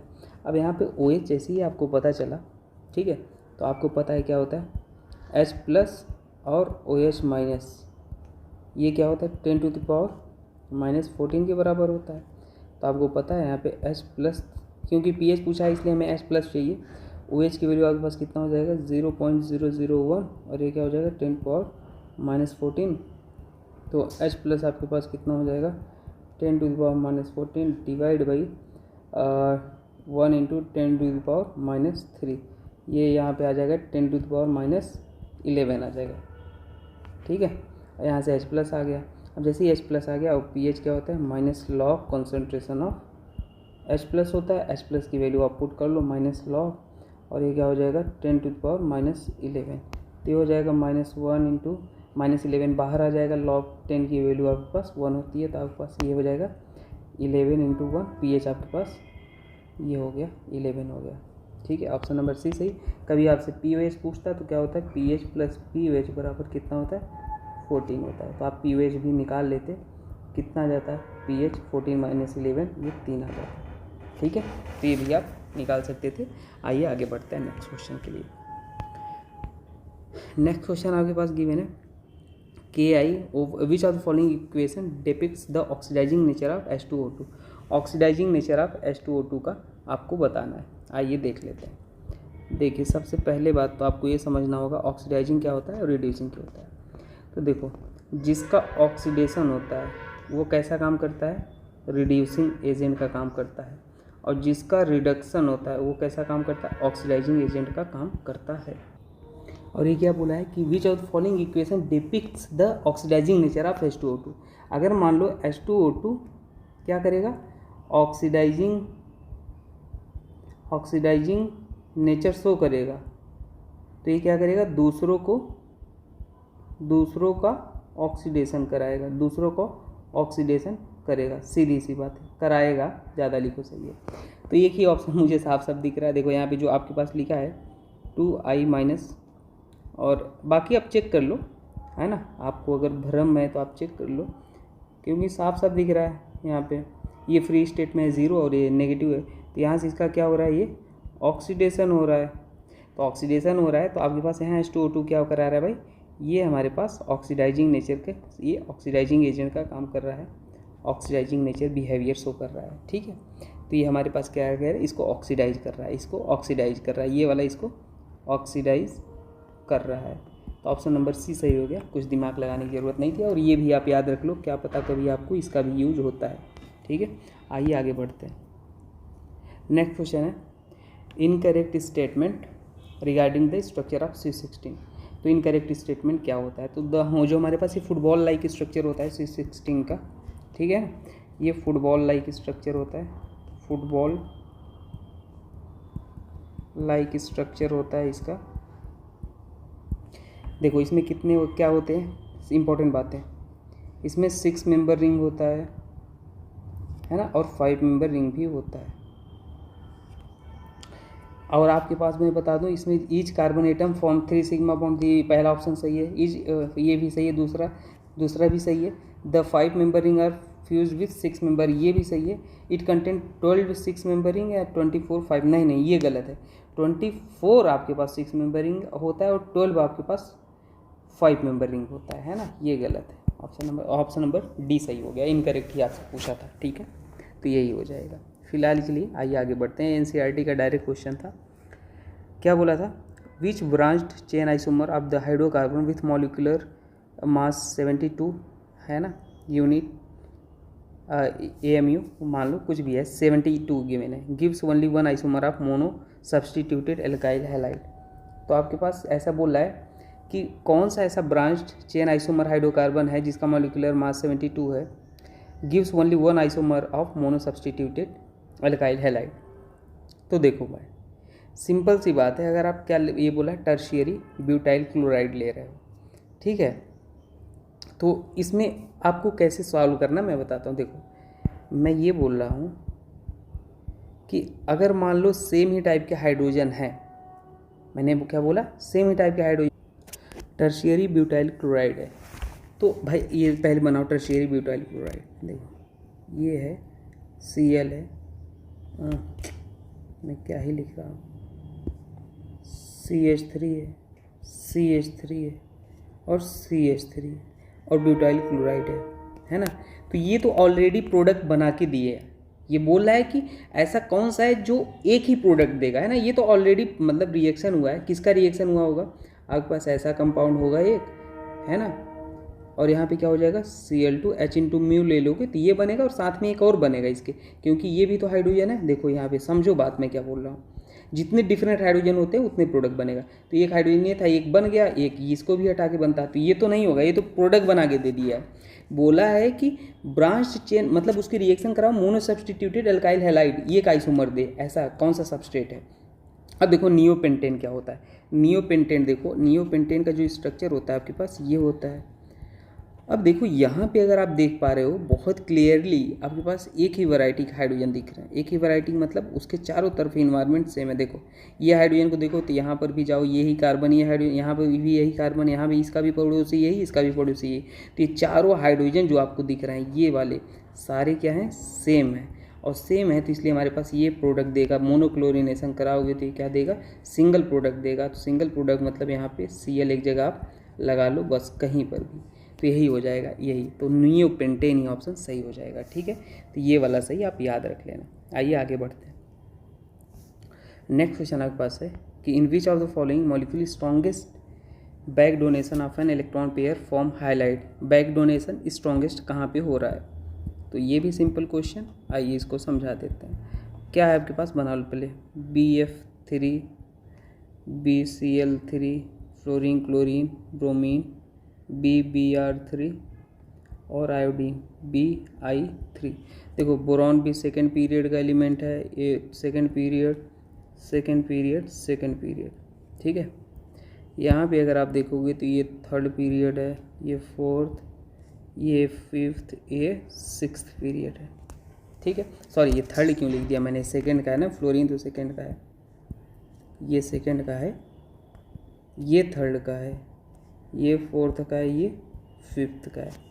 अब देखो यहाँ पे 2p यहाँ पे जो ओवरलैपिंग कराओगे तो बहुत अच्छे से ओवरलैपिंग हो जाएगा। देखो इसके बराबर साइज है, बिल्कुल PP है, अच्छे से ओवरलैपिंग हो जाएगा।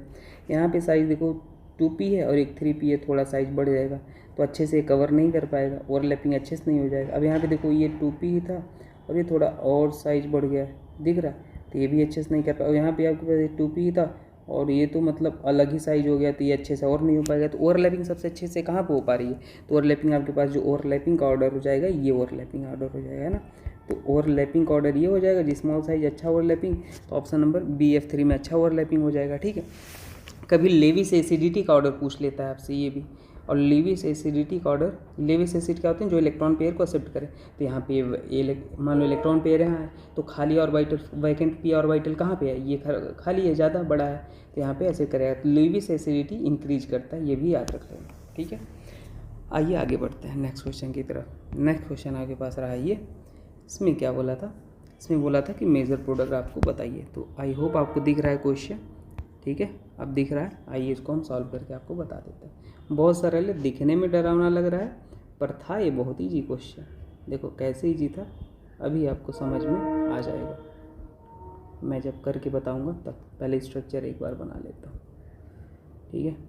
ये है और यहाँ पे ऐसे ऐसे, और यहाँ पे आपके पास NH2 है। देखिए क्या गिवन है, CH3 I गिवन है, आपके पास बेस एक गिवन है।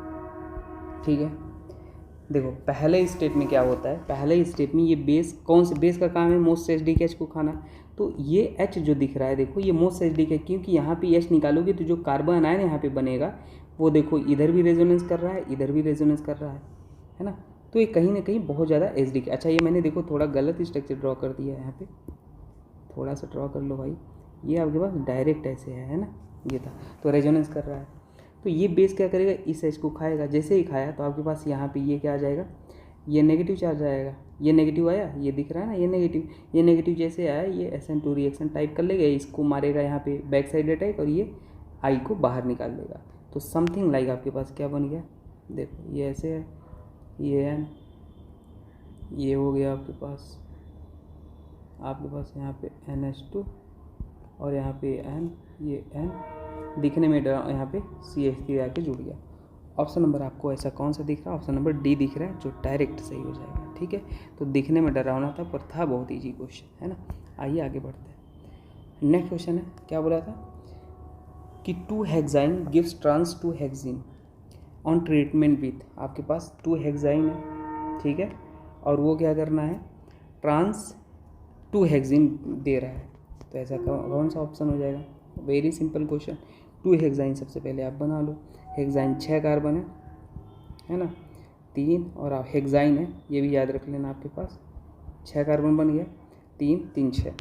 अब अगर इसको आपके पास ट्रांस एल्कीन आपको बनाना है तो Li in liquid NH3 Birch reduction होता है, बर्क रिडक्शन ये कभी भी अगर Li in liquid ammonia given हो तो ट्रांस एल्कीन में चेंज कर देता था। आपके पास यहाँ पे बन क्या जाएगा, ये हो जाएगा, बाकी आपके पास जो जैसे था कार्बन वैसे लगा लो, मतलब ट्रांस अपोजिट साइड ग्रुप लग जाएंगे आपके पास। ये तो ये देखो अपोजिट है, ये भी अपोजिट है, ये अपोजिट, ये इसके अपोजिट, तो ट्रांस, तो ऑप्शन नंबर आपके पास Li इन लिक्विड अमोनिया हो जाएगा। ठीक है, आइए आगे बढ़ते हैं। देखो नेक्स्ट क्वेश्चन है, इसमें क्या बोला था कि आपके पास है the major product A and B from the following reaction, major product कौन सा बनेगा। तो ये बहुत सिंपल क्वेश्चन है। आप कहोगे सर आप सारा तो सिंपल ही बोल रहे हैं, देखो सिंपल क्यों बोल रहा हूँ, दिखने में ये डरावने लग रहे हैं पर हैं बहुत ईजी, क्यों है वो आपको भी समझ में आ जाएगा। देखो सामने सबसे पहले रिएजेंट का आपको वर्क पता होना चाहिए, KCl DMSO, कभी ये गिवन हो तो SN2 रिएक्शन तुरंत दिमाग में आना चाहिए। ये इसके पास नेगेटिव चार्ज, ये इलेक्ट्रोफाइल खोजिए, इसके पास भी यहाँ पे नेगेटिव, ये कार्बन पॉजिटिव क्योंकि हाइड्रोजन ज़्यादा, तो ये आपके पास यहाँ पे अटैक करेगा, इसको बाहर निकाल दिया।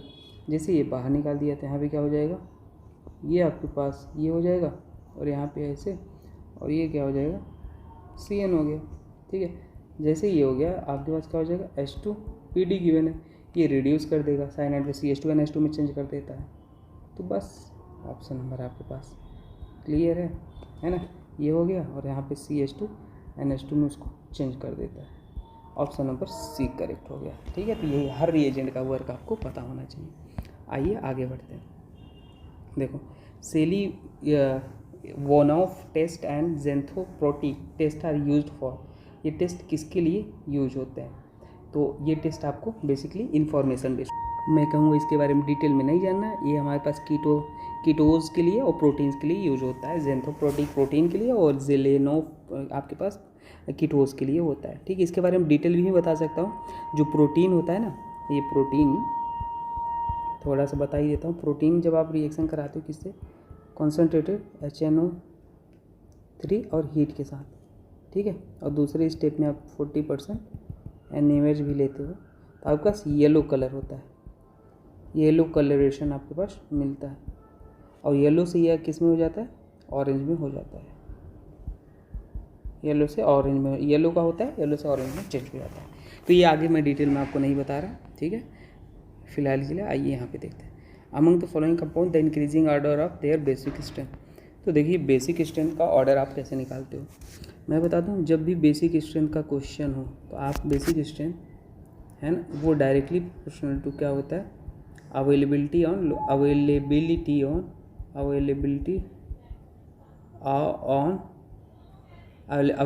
Of lone pair on nitrogen atom होता है। ठीक है, तो और ये पहला रूल है। दूसरा रूल sp3 sp2 और sp होता है, ठीक है, और बस यही होता है। और एक और लिख लो, हमेशा लोकेलाइज्ड लोन पेयर जो रेजोनेंस में ना जाए वो ज़्यादा बेसिक होता है, डी लोकेलाइज्ड लोन पेयर। अच्छा, ऑर्गेनिक केमिस्ट्री ना पूरा कनेक्टिविटी से पढ़ी जाती है। अगर आप एक बार कनेक्टिविटी से पढ़ लो कभी दिक्कत नहीं आएगी। ये आपकी दिक्कत क्यों बनी रहती है पता है, आप कनेक्टिविटी से नहीं पढ़ते हो। मेरे साथ भी सेम प्रॉब्लम था, मुझे 11th 12th तक, आपको 12th तक समझ ही नहीं थी ऑर्गेनिक क्या होती। ग्रेजुएशन में मैंने सीखा, और वो सीखा इसलिए क्योंकि कनेक्टिविटी से पढ़ा। बेसिक ऑर्गेनिक पढ़ो, फिर जीओसी पढ़ो, फिर रिएक्शन मैकेनिज्म पढ़ो, कभी दिक्कत नहीं आई। ये चीज़ें जीओसी आप एक बार लेक्चर देखना, उसमें मैंने बताया ऑर्गेनिक केमिस्ट्री पढ़ने का तरीका। आप एक लेक्चर देख लेना, भले से आप मत देखना आगे ना, आप खुद ही पहचान पाओगे हाँ सच में क्या होता है ऑर्गेनिक केमिस्ट्री। ठीक है, तो देखिए यहाँ पे मैं बता देता हूँ आपके पास। अब देखो ये लोन पेयर यहाँ पर भी है, इस नाइट्रोजन पर भी है, इस नाइट्रोजन पर भी है, इस नाइट्रोजन पे है। देखो ये तो रेजोनेंस में जा रहे हैं, ये पे रेजोनेंस, इसको तो लास्ट में करो सबसे पहली बात। अब इसमें देखो ये CH3 ये प्लस आई लगा रहा है जो कि इलेक्ट्रॉन डेंसिटी दे रहा है, लोन पेयर की अवेलेबिलिटी बढ़ा रहा है। यहाँ पे तो आपके पास ना तो रेजोनेंस में जा रहा है और ना कोई बढ़ाने वाला है, तो थर्ड वाला तो सबसे ज़्यादा हो जाएगा। बात समझ में आएगी नहीं? थर्ड वाला सबसे ज़्यादा हो जाएगा। अब थर्ड वाला हमारे पास सबसे ज़्यादा, उसके बाद फोर्थ होना चाहिए, तो थर्ड वाला हमारे पास एक ही ऑप्शन में इसमें, और थर्ड फोर्थ दो ऑप्शन तो कट कर लो। ये फोर्थ वाला जिसमें वो गिवन है, अब थर्ड और फोर्थ इसमें भी गिवन है, थर्ड फोर्थ इसमें गिवन है। अब फर्स्ट और सेकेंड में आप चेक करो, तो एनिलीन और पायरॉल की बात करें, ये आपके पास पायरॉल होता है और ये एनिलीन होता है ना।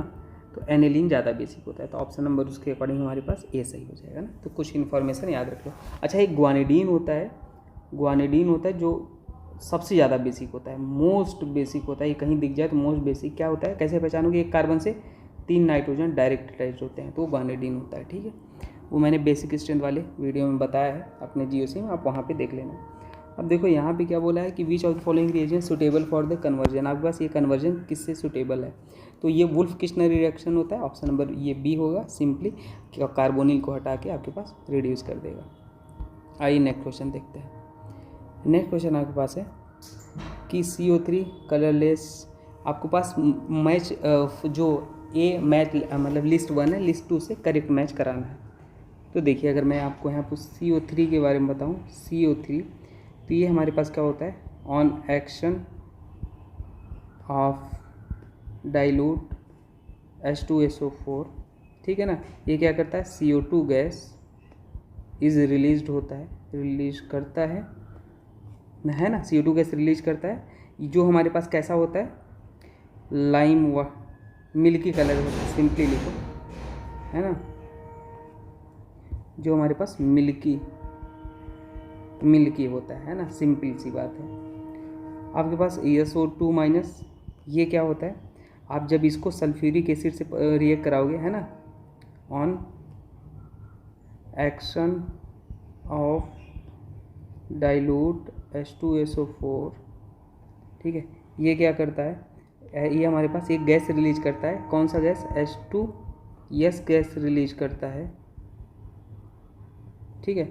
ये H2S गैस रिलीज करेगा, जो हमारे पास क्या होता है, लेड एसीटेट के साथ हमारे पास अगर देखोगे तो ये पेपर ब्लैक हो जाता है ना, हमारे पास लेड एसीटेट पेपर को ब्लैक कर देता है। नहीं समझ आया आपको?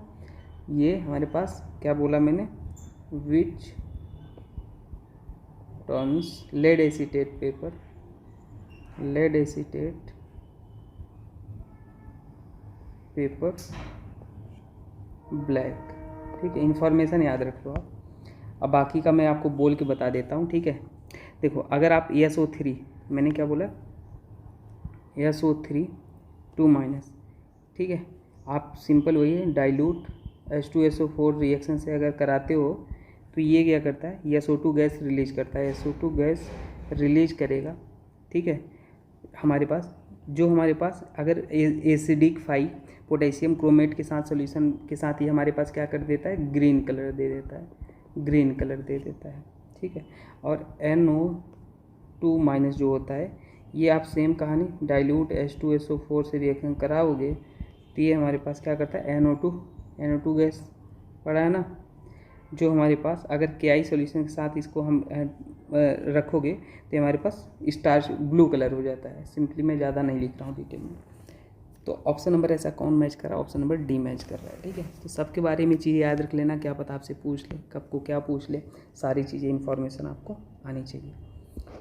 देखिए पहला वाला जो है हमारे पास एसिड क्लोराइड है, यहाँ पे दिख रहा है आपको, एसिड क्लोराइड है और एल्डिहाइड, तो ये रोजोमन रिडक्शन होता है, ऑप्शन नंबर ए का सेकेंड पहला।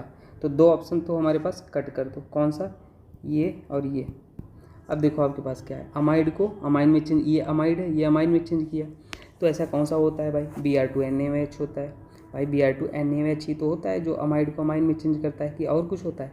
अब देखो यहाँ पे ध्यान से, यही आपके पास सी का हमारे पास यही होगा अमाइन में, है ना, हॉफमैन रिएक्शन।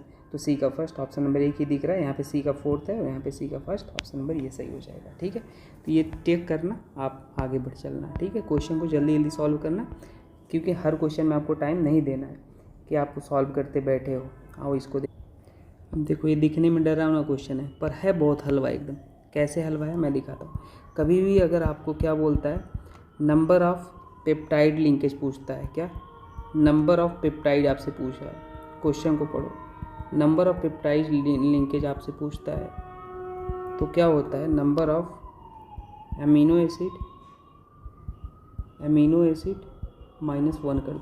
कितने अमीनो एसिड है, 3 मोल्स ग्लाइसिन है, 2 मोल्स लेजीन है, 2 मोल्स वैलिन है, तो आपके पास 7 अमीनो एसिड है, -1 कर दो, आपके पास ऑप्शन नंबर 6 आ जाएगा, ऑप्शन नंबर बी करेक्ट है ना। तो है था ना जी आपके पास। द बेस्ट कन्वर्जन, आपके पास बेस्ट कन्वर्जन था कि pent 3 into all into pent 3 in 1। आपके पास कौन सा ऐसा कंपाउंड जो बेस्ट कन्वर्जन के लिए काम करेगा। तो सबसे पहले स्ट्रक्चर बना लो, फिर ही समझ में आएगा, है ना। देखो पेंट है ना, 1 2 3, आपके पास 4 और 5 है। पेंट 3 इन, 3 पे इन है, 1 2 3, 3 पे इन है और 2 पे ऑल है, तो 2 पे ऑल है। इसको कन्वर्ट किस में करना है, आपके पास पेंट 3 इन 2 ऑन, 2 पे ऑन है मतलब कीटोन है, और आपके पास 3 पे इन है, ये सिंपल है। अभी किस में ये देखो अल्कोहल है, 2 डिग्री अल्कोहल है ना। 2 डिग्री अल्कोहल हमेशा किस में चेंज हुआ है, कीटोन में चेंज हुआ है। तो कीटोन में 2 डिग्री अल्कोहल किससे चेंज होता है, तो आपके पास पिरिडीनियम क्लोरोक्रोमेट होता है, मतलब पीसीसी आपके पास सिंपली ऑक्सीडाइज कर देता है। 1 डिग्री अल्कोहल को एल्डिहाइड में चेंज करता है, 2 डिग्री को कीटोन में चेंज कर देता है। ऑप्शन नंबर ए सही हो जाएगा। आइए नेक्स्ट क्वेश्चन को देखते हैं। नेक्स्ट क्वेश्चन आपके पास है कि uracil is base present in RNA. तो आप बताइए with the following structure percentage of nitrogen का परसेंटेज। देख रहे हो कैसे कैसे क्वेश्चन, मतलब सिंपल है। अब इसमें आप ये देख के डर जाओ तो अलग की बात है। मॉलिक्यूलर वेट आप निकाल लो यूरेसिल का। यूरेसिल क्या है, C4 है और 2 नाइट्रोजन है, N2H4O2। मॉलिक्यूलर वेट आपके पास कितना आ जाएगा, 12 × 4 और नाइट्रोजन 14 × 2 और ये 4 और ये 16 × 2, तो ये आपके पास आ जाएगा 112। आप निकाल लेना।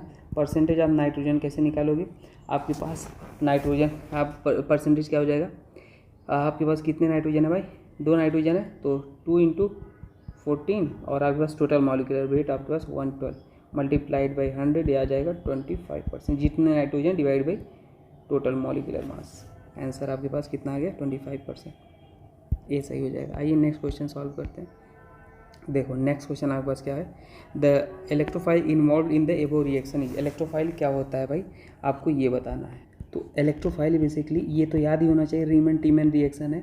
लेकिन इलेक्ट्रोफाइल क्या होता है, डाइक्लोरोकार्बीन होता है। कैसे होता है मैं ये भी सिखा देता हूँ। देखो आपके पास यहाँ पे जो क्लोरोफॉर्म लिए हो Cl और ये H लिए हो, है ना। बेस जो होता है, बेस यहाँ पे क्या है, NaOH लिया गया है, ये बेस इस H को ले लेता है। ठीक है, जैसे ही H को ले लिया तो यहाँ पे क्या आ जाएगा, Cl और Cl यहाँ पे आ गया नेगेटिव। ठीक है, जैसे ये नेगेटिव आया तो यहाँ पे क्या होता है, ये हमारे पास एक क्लोरीन तुरंत बाहर निकल, जैसे ही बेस लिया ये हमारे पास ये नेगेटिव चार्ज हमारे पास क्या करता है, ये क्लोरीन को बाहर निकाल देता है। तो यहाँ पे CCl2 आपके पास होता है। तो यही हमारे पास क्या होता है, इलेक्ट्रोफाइल जो डाइक्लोरोकार्बीन होता है। ठीक है, ऑप्शन नंबर डी सही हो जाएगा। The major product in the elimination of E2 3 bromo 2 फ्लोरोपेंटेन।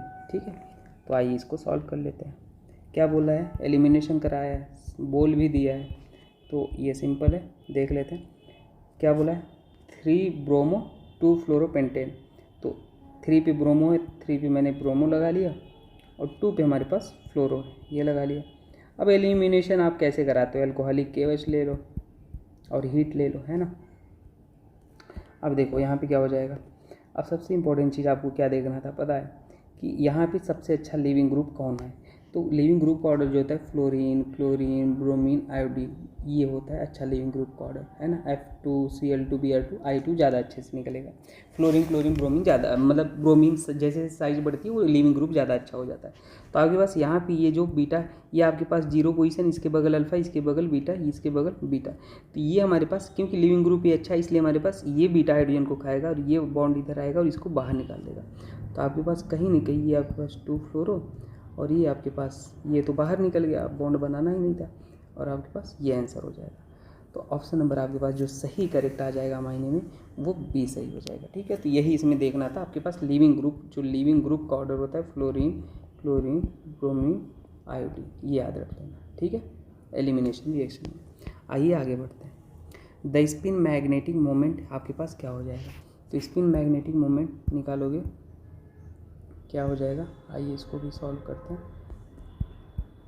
देखिए इरेजर, देखिए यहाँ क्या हो जाएगा, स्पिन मैग्नेटिक मोमेंट निकालना था, Mn H2O और 6 2+ था। ठीक है, अब स्पिन मैग्नेटिक मोमेंट कैसे निकालते हो ये मैं आपको सिखाता हूँ। यहाँ पे आपके पास इसका ऑक्सीडेशन स्टेट निकालो X, और वाटर न्यूट्रल होता है तो 0 और ओवरऑल चार्ज 2, तो X बराबर 2+ आ गया। तो Mn हमारे में कितने हैं? Mn 2 में है, तो Mn का होता है 3d5 4s2, तो 4s2 बाहर निकल गया, 5 आपके पास बचा। तो अब इसको आप यहाँ पे पहले फिल करके लिखो, कितना हो जाएगा? 1 2 3 4 5, तो 1 2 3 4 5। तो मैग्नेटिक मोमेंट का ट्रिक ये है, जितने नंबर ऑफ इलेक्ट्रॉन होते हैं, नंबर ऑफ अनपेयर्ड इलेक्ट्रॉन जितने होते हैं, मान लो 5 है तो जो मैग्नेटिक मोमेंट आएगा 5 पॉइंट समथिंग आएगा। अगर मान लो अनपेयर्ड इलेक्ट्रॉन कितने हैं? 2 हैं, तो जो मैग्नेटिक मोमेंट आता है 2 पॉइंट समथिंग। तो यहाँ पर मैग्नेटिक मोमेंट 5 पॉइंट समथिंग, ऐसा ऑप्शन एक ही है जो बी करेक्ट हो जाएगा, ऑप्शन ए हो जाएगा। फार्मूला भी अगर चाहो तो लिख लो Nn+2, लेकिन उससे लेंदी हो जाएगा, तो हम कहेंगे ऐसे ट्रिक से आप निकाल के आगे बढ़ो। आइए नेक्स्ट क्वेश्चन को आगे देखते हैं। नेक्स्ट क्वेश्चन आपके पास है ये वाला। आई होप आपको दिख रहा है ये क्वेश्चन। ठीक है, मैं यहीं पे कहिए सॉल्व कर देता हूँ, है ना। देखिए आप PDF तो आपको मिल ही गया, एल्कोहलिक KOH ही है। तो ये आपके पास, मैं इसको थोड़ा सा इससे, हाँ देखिए आपके पास मैं ये बोल रहा हूँ कि ये आपके पास 0 पोजीशन है, इसके बगल अल्फ़ा होता है, इसके बगल बीटा, ये भी आपके पास बीटा होता है। ठीक है, उसी तरीके से आपके पास 0, ये अल्फ़ा और इसके बगल बीटा, और ये तो बीटा है ये। तो देखो होता क्या है, मैं अलग से ही लिखता हूँ। ठीक है, यहाँ पे PH है और ये Br है, यहाँ पे ऐसे, और ये Br है ऐसे है। तो ये एक बार क्या करेगा, ये जो बेस है यहाँ पे KOH है, बीटा हाइड्रोजन को निकालेगा। कौन से बीटा H को निकालेगा? देखिएगा एक बार आप इसको अगर निकलवाते हो, मान लेते हैं ये हाइड्रोजन को निकाला है बीटा H, ठीक है। तो अगर ये बीटा H को ये निकाला तो ये इधर आएगा, ये बॉन्ड इधर जाएगा, और उसी तरीके से यहाँ पर भी तो H है, तो देखो ये H को अगर निकालेगा तो ये H इधर आएगा और ये बाहर निकालेगा। तो हमारे पास वो प्रोडक्ट बनाना है जो मेजर बने। मेजर कैसे होगा? जो स्टेबल हो। मेजर होती है आपके पास, ये हो गया, यहाँ से ऐसे हो जाएगा और ये आपके पास इधर आएगा। तो कहीं ना कहीं ये देखो जो प्रोडक्ट बन रहा है वो आपके पास ये रेजोनेंस स्टेबलाइज है, ये इसके साथ रेजोनेंस कर रहा है, तो ये रेजोनेंस कर रहा है, इसलिए हमने ऐसा प्रोडक्ट बनाया रेजोनेंस। आपके पास नो डाउट ये भी बीटा H निकल सकता था, ये भी निकल सकता था, लेकिन हमने कंजुगेशन देखना था। ठीक है, तो ऑप्शन नंबर ए सही हो जाएगा, जो हमको कंजुगेशन प्रोडक्ट ये दिया है आपके। ठीक है, तो आपके पास आई होप ये बात समझ में। अब देखो ऑप्शन नंबर ए तो सही करा है, लेकिन आप कहोगे सर ये आपके पास यहाँ पे ये 2 सिंगल बॉन्ड वहाँ पे वो है, तो एक्चुअल में ये प्रोडक्ट ना देखो डियर, ये गलत हो, क्योंकि हमारे पास ठीक है ये बनेगा नो डाउट, लेकिन माइनर बनेगा। फिनाइल भी तो था, फिनाइल के भी साथ तो रेजोनेंस हो सकता था। तो अगर मान लो हमारे पास जो बेस था वो इस H को निकालता तो ये हमारे पास इधर आता और ये बॉन्ड बाहर जाता। तो देखो यहाँ पे अगर फिनाइल के साथ कोई चीज़ अगर डबल बॉन्ड है, ये तो इसके साथ रेजोनेंस करेगा ना। समझ आया बात मैंने क्या बोला? रेजोनेंस। और उसी तरीके से हमारे पास ये आ गया। अब हमारे पास जो बीटा H था यहाँ पर ध्यान देना, वो हमारे पास ये से H को खाता और ये वाला इधर जाता है, ये इसको बाहर निकाल देता, तो आपके पास ये आता। अब देखो कंजुगेशन भी हो रहा है और आपके पास क्या हो रहा है, फिनाइल के साथ भी ये लंबा कंजुगेशन हो रहा है, यहाँ भी रेजोनेंस हो रहा है, तो इसलिए ये वाला प्रोडक्ट बना। वो भी बनेगा लेकिन माइनर बनेगा। ये फिनाइल देखो छुपा हुआ था, फिनाइल को ओपन करके लिखोगे तो आपके पास ऐसे बनेगा ना। देखो मैं करके आपको दिखाता हूँ, ये बनेगा, तो रेजोनेंस नहीं कर रहा है इसके साथ, तो इसलिए हमारे पास ये नहीं बनेगा। बहुत अच्छा क्वेश्चन था। आइए आगे बढ़ते हैं नेक्स्ट क्वेश्चन की तरफ। Number of ambidentate ligand in representative metal complex. तो रिप्रेजेंटेटिव मेटल कॉम्प्लेक्स में एम्बीडेंटेड लिगेंड आपके पास कौन से हैं, है ना। तो देखो एम्बीडेंटेड लिगेंड इन, तो देखिए यहाँ पे आपके पास क्या है, एम्बीडेंटेड लिगेंड मतलब पहले समझो, एम्बीडेंटेड लिगेंड, ठीक है। हमारे पास एम्बीडेंटेड लिगेंड क्या होते हैं, मतलब आपके पास 2 लिगेंड होते हैं इन जनरल, 2 लिगेंड या मोर देन आपके पास हो जाता है ना। तो यहाँ पे आपके पास देखो SCN भी है, क्या SCN है, यहाँ पर ये भी आपके पास डोनर साइड, ये भी आपके पास डोनर साइड, ठीक है, यहाँ पे हो गया। और आपके पास क्या है, तो देखो यहाँ पे नेगेटिव होता है। अच्छा, एम्बीडेंटेड और बाइडेंटेड में क्या होता है, फ़र्क होता है, ये मैं आपको बताता हूँ। एम्बीडेंटेड और बाइडेंटेड ये एट ए टाइम एक ही डोनेट करेगा, एट ए टाइम या तो सल्फर या नाइट्रोजन ही डोनेट करेगा, ठीक है। तो एम्बीडेंटेड। अब बाइडेंटेड देखो EN एथिलीन डाई अमाइन जो है CC आपके पास है, देखो एथिलीन डाई अमाइन जो आप बनाते हो आप N और यहाँ पे N, और ये आपके पास यहाँ पे नो डाउट यहाँ पर भी लोन पेयर है, यहाँ पर भी लोन पेयर है, लेकिन आपके पास ये दोनों ये बाइडेंटेड है ना, ये दोनों एक ही टाइम पे बाइडेंटेड है, ये आपके पास दोनों डोनेट करेगा, है ना, एक टाइम पे ये एक ही डोनेट करेगा, ये डिफरेंस होता है, याद रख लेना। तो टोटल SCN कितने हैं, 4 हैं, तो ऑप्शन नंबर C सही हो जाएगा, ठीक है। आई होप आपको समझ में तो ये क्वेश्चन आई होप आपको समझ में आ गया होगा, ठीक है। एम्बीडेंटेड मतलब एट ए टाइम एक ही डोनेट करेगा, लेकिन बाइडेंटेड मतलब दोनों डोनेट करेंगे, है ना। तो ये था, 4 हो जाएंगे। आइए नेक्स्ट क्वेश्चन को देखते हैं। इसमें बोला था the correct order of basicity of oxide of vanadium. तो देखो अगर मैं बताऊं एक ही वैरायटी के, एक ही फैमिली के आपको ऑक्साइड्स अगर गिवन हो, जैसे कि आपको दिख रहा है केवल वैनेडियम के ही ऑक्साइड्स सभी गिवन है ना, तो यहाँ पे नंबर ऑफ ऑक्सीजन जितने होंगे उतना ज़्यादा हमारे पास एसिडिटी होगा। ये अपना ट्रिक है, अपना कोई ऐसा रूल नहीं है, लेकिन ये अपने से मैंने ऑब्जर्व करके है ना बनाया है कि नंबर ऑफ ऑक्सीजन मतलब सोच सकते हो ज़्यादा इलेक्ट्रोनेगेटिविटी, ज़्यादा माइनस आई और ज़्यादा एसिडिटी, सिंपल मतलब ऐसे सोचने के तरीके से याद करने से, है ना। तो आप देखो V2O5 आपके पास सबसे ज़्यादा एसिडिक होगा, मतलब बेसिक सबसे कम होगा, फिर V2O4 और फिर आपके पास V2O3, तो ऑप्शन नंबर A करेक्ट हो जाएगा, ठीक है। आइए आगे बढ़ते हैं। Next PCl5 is well known but NCl5 is not, because क्योंकि हमारे पास जो नाइट्रोजन के पास होता है वो वैकेंट डी ऑर्बिटल ही नहीं होता है वैलेंस शेल में, है ना, क्योंकि हमारे पास because nitrogen doesn't have d orbital, है ना, इन इट्स वैलेंस शेल, तो ऑप्शन नंबर B करेक्ट हो जाएगा।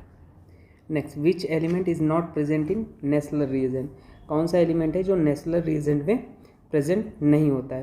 तो देखो नेस्लर रिएजेंट का एक गेस्ट पेपर मैंने कराया था, तो उसमें यही पूछा था नेस्लर रिएजेंट कौन है, लेकिन इसमें पूछा था कौन सा एलिमेंट नहीं प्रेजेंट होगा नेस्लर रिएजेंट में। तो देखो आइए इसको देख लेते। तो जो हमारे पास नेस्लर रिएजेंट होता है इसका आपको मॉलिक्यूलर फार्मूला या आना चाहिए, क्या होता है K2Hg(I4), तो इसमें आयोडीन है, मरकरी है, क्या नहीं, ऑक्सीजन ही नहीं है, ठीक है, पोटेशियम भी है, तो इसमें क्या नहीं दिख रहा है आपके पास, ऑक्सीजन नहीं दिख रहा है, तो ऑप्शन नंबर D करेक्ट हो जाएगा। नेक्स्ट क्वेश्चन देख लेते हैं। बोला था फॉर अ केमिकल रिएक्शन, आपको केमिकल रिएक्शन गिवन था, the order is first with respect to one and with respect to A and B, बोला है ऑर्डर 1 है with respect to A and B, तो बाकी क्या हो जाएगा, आइए इसको सॉल्व कर लेते हैं। सरल क्वेश्चन है, देखिए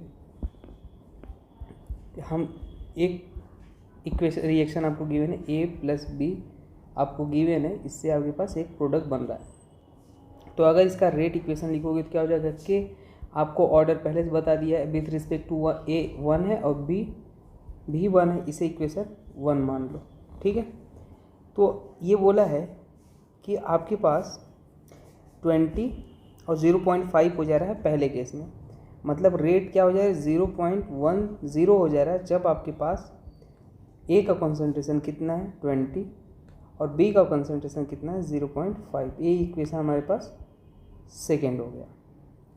उसी तरीके से जब रेट हमारे पास 0.40, देखो यहाँ पे एक गिवन है ना, यही तो मैं लिख रहा हूँ, 0.40 हो जा रहा है, तो यहाँ पे हमारे पास K और X आपके पास गिवन है ना, A और B आपके पास 0.5 है, ये भी हमारे पास 1 ही हो जाएगा, इसे इक्वेशन हम 3 मान लेते हैं।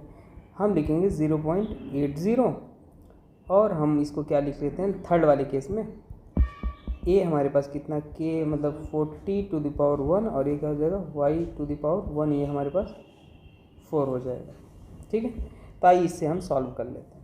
एक काम करते हैं, इक्वेशन 2 और 3 को हम डिवाइड करते हैं।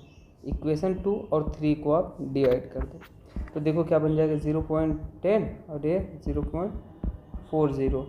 तो आपके पास के से के कैंसिल, के लिख लो पहले, के इंटू 20 0.5 अपॉन के इंटू एक्स इंटू 0.5। तो के से के कैंसिल, 0 पॉइंट से ये कैंसिल हो जाएगा और कहीं ना कहीं ये 1/4 हो जाएगा, ये 1/4 और यहाँ पे क्या हो जाएगा 20/x हो जाएगा। ठीक है, और जैसे ही 20/x हो जाएगा तो आप x बराबर आपके पास कितना हो जाएगा 80 हो जाएगा। x बराबर 80 आ गया। तो आपसे पूछा क्या था, x और y पूछा था, x बराबर 80 आ गया। अब x की वैल्यू हम पुट कर लेते हैं, नहीं अभी पुट करने पे भी नहीं आएगा।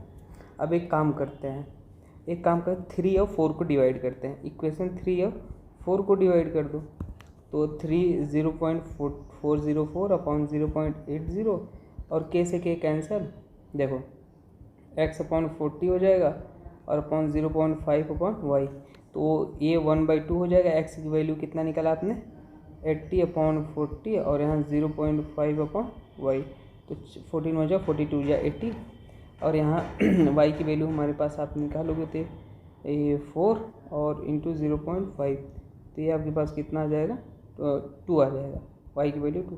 तो ऑप्शन नंबर ए सही हो गया है ना। तो सरल क्वेश्चन था ये, कुछ नहीं, आपको इक्वेशन लिखना था और क्वेश्चन को सॉल्व कर लेना था। आइए नेक्स्ट क्वेश्चन देखते हैं। नेक्स्ट क्वेश्चन आपसे बोला था कि the correct order of melting point of the hydride. अच्छा, जब आप कोवेलेंट कैरेक्टर पढ़ते हो तो उसमें मेल्टिंग पॉइंट का एक फॉर्मूला निकालने का तरीका है कि जो कोवेलेंट कैरेक्टर होता है इनवर्स प्रोपोर्शनल होता है, मेल्टिंग पॉइंट, बॉइलिंग पॉइंट, है ना, सॉलिबिलिटी। लेकिन यहाँ पे हाइड्राइड की केस में मैं कहूँगा आप देखो सिंपली है, हमारे पास जो ऑक्सीजन होता है H2O है ना, ये NCERT में गिवन H2OT फिर H2OSC है ना, तो इसको मैं कहूँगा आप दिमाग नहीं आप याद कर लो ऐसे, किसका ग्रुप 15 ग्रुप 13 ग्रुप 14 ग्रुप 15 का कुछ का है ना, जहाँ पे लॉजिक है लॉजिक कोवेलेंट कैरेक्टर से आप ऐसे निकाल सकते हो चाहो, और आप ये वाला मैं कहूँगा कुछ का याद रख लेना जहाँ पे लॉजिक नहीं चलता है ना। तो ऑप्शन नंबर इसके अकॉर्डिंग ए हो जाएगा। आइए नेक्स्ट हम चलते हैं 39 क्वेश्चन।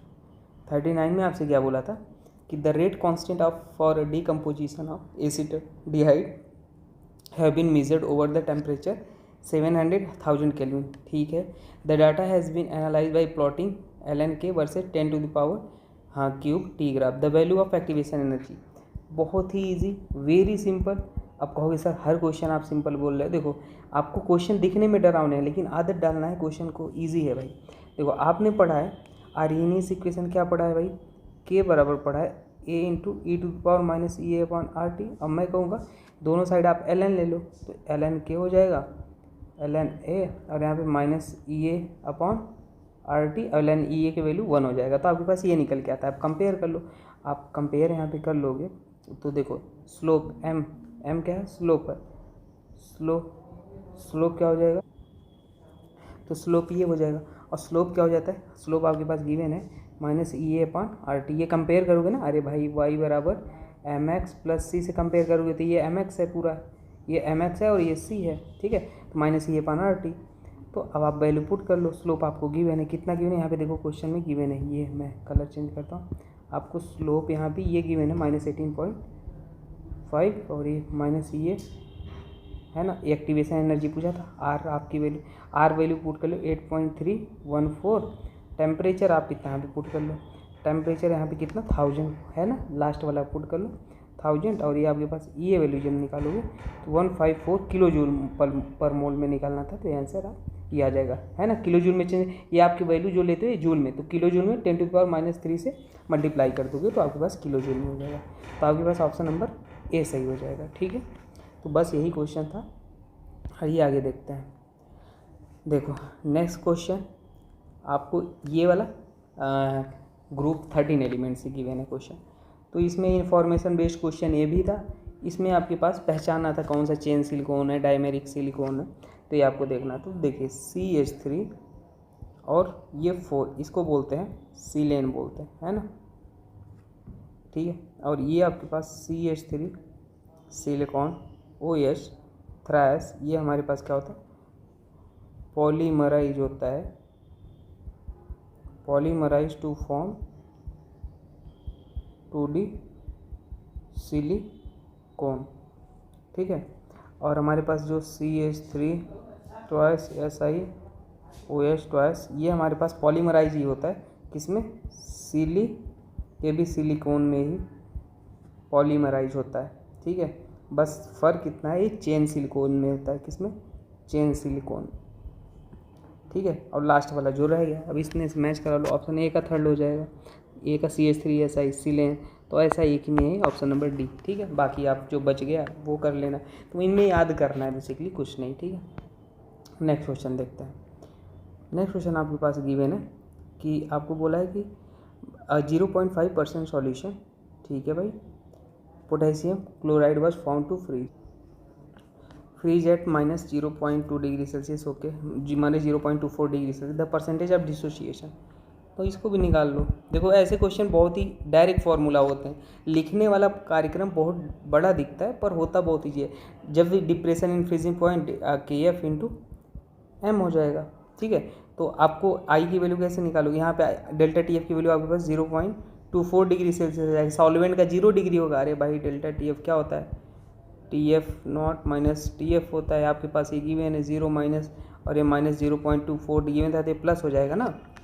तो यहाँ पे आप निकाल लोगे, आई की वैल्यू आपके पास, ये आई की वैल्यू आपको नहीं पता है, यहाँ पे KF की वैल्यू पता है, KF की वैल्यू कितना गिवन है, 1.80 पता है। Molality, number of moles of solute divided mass of solvent in kg, तो मोल्स कैसे, weight upon molecular weight, weight आपके पास कितना गिवन है, molar depression constant and molar mass of KCl इतना गिवन है, ठीक है भाई।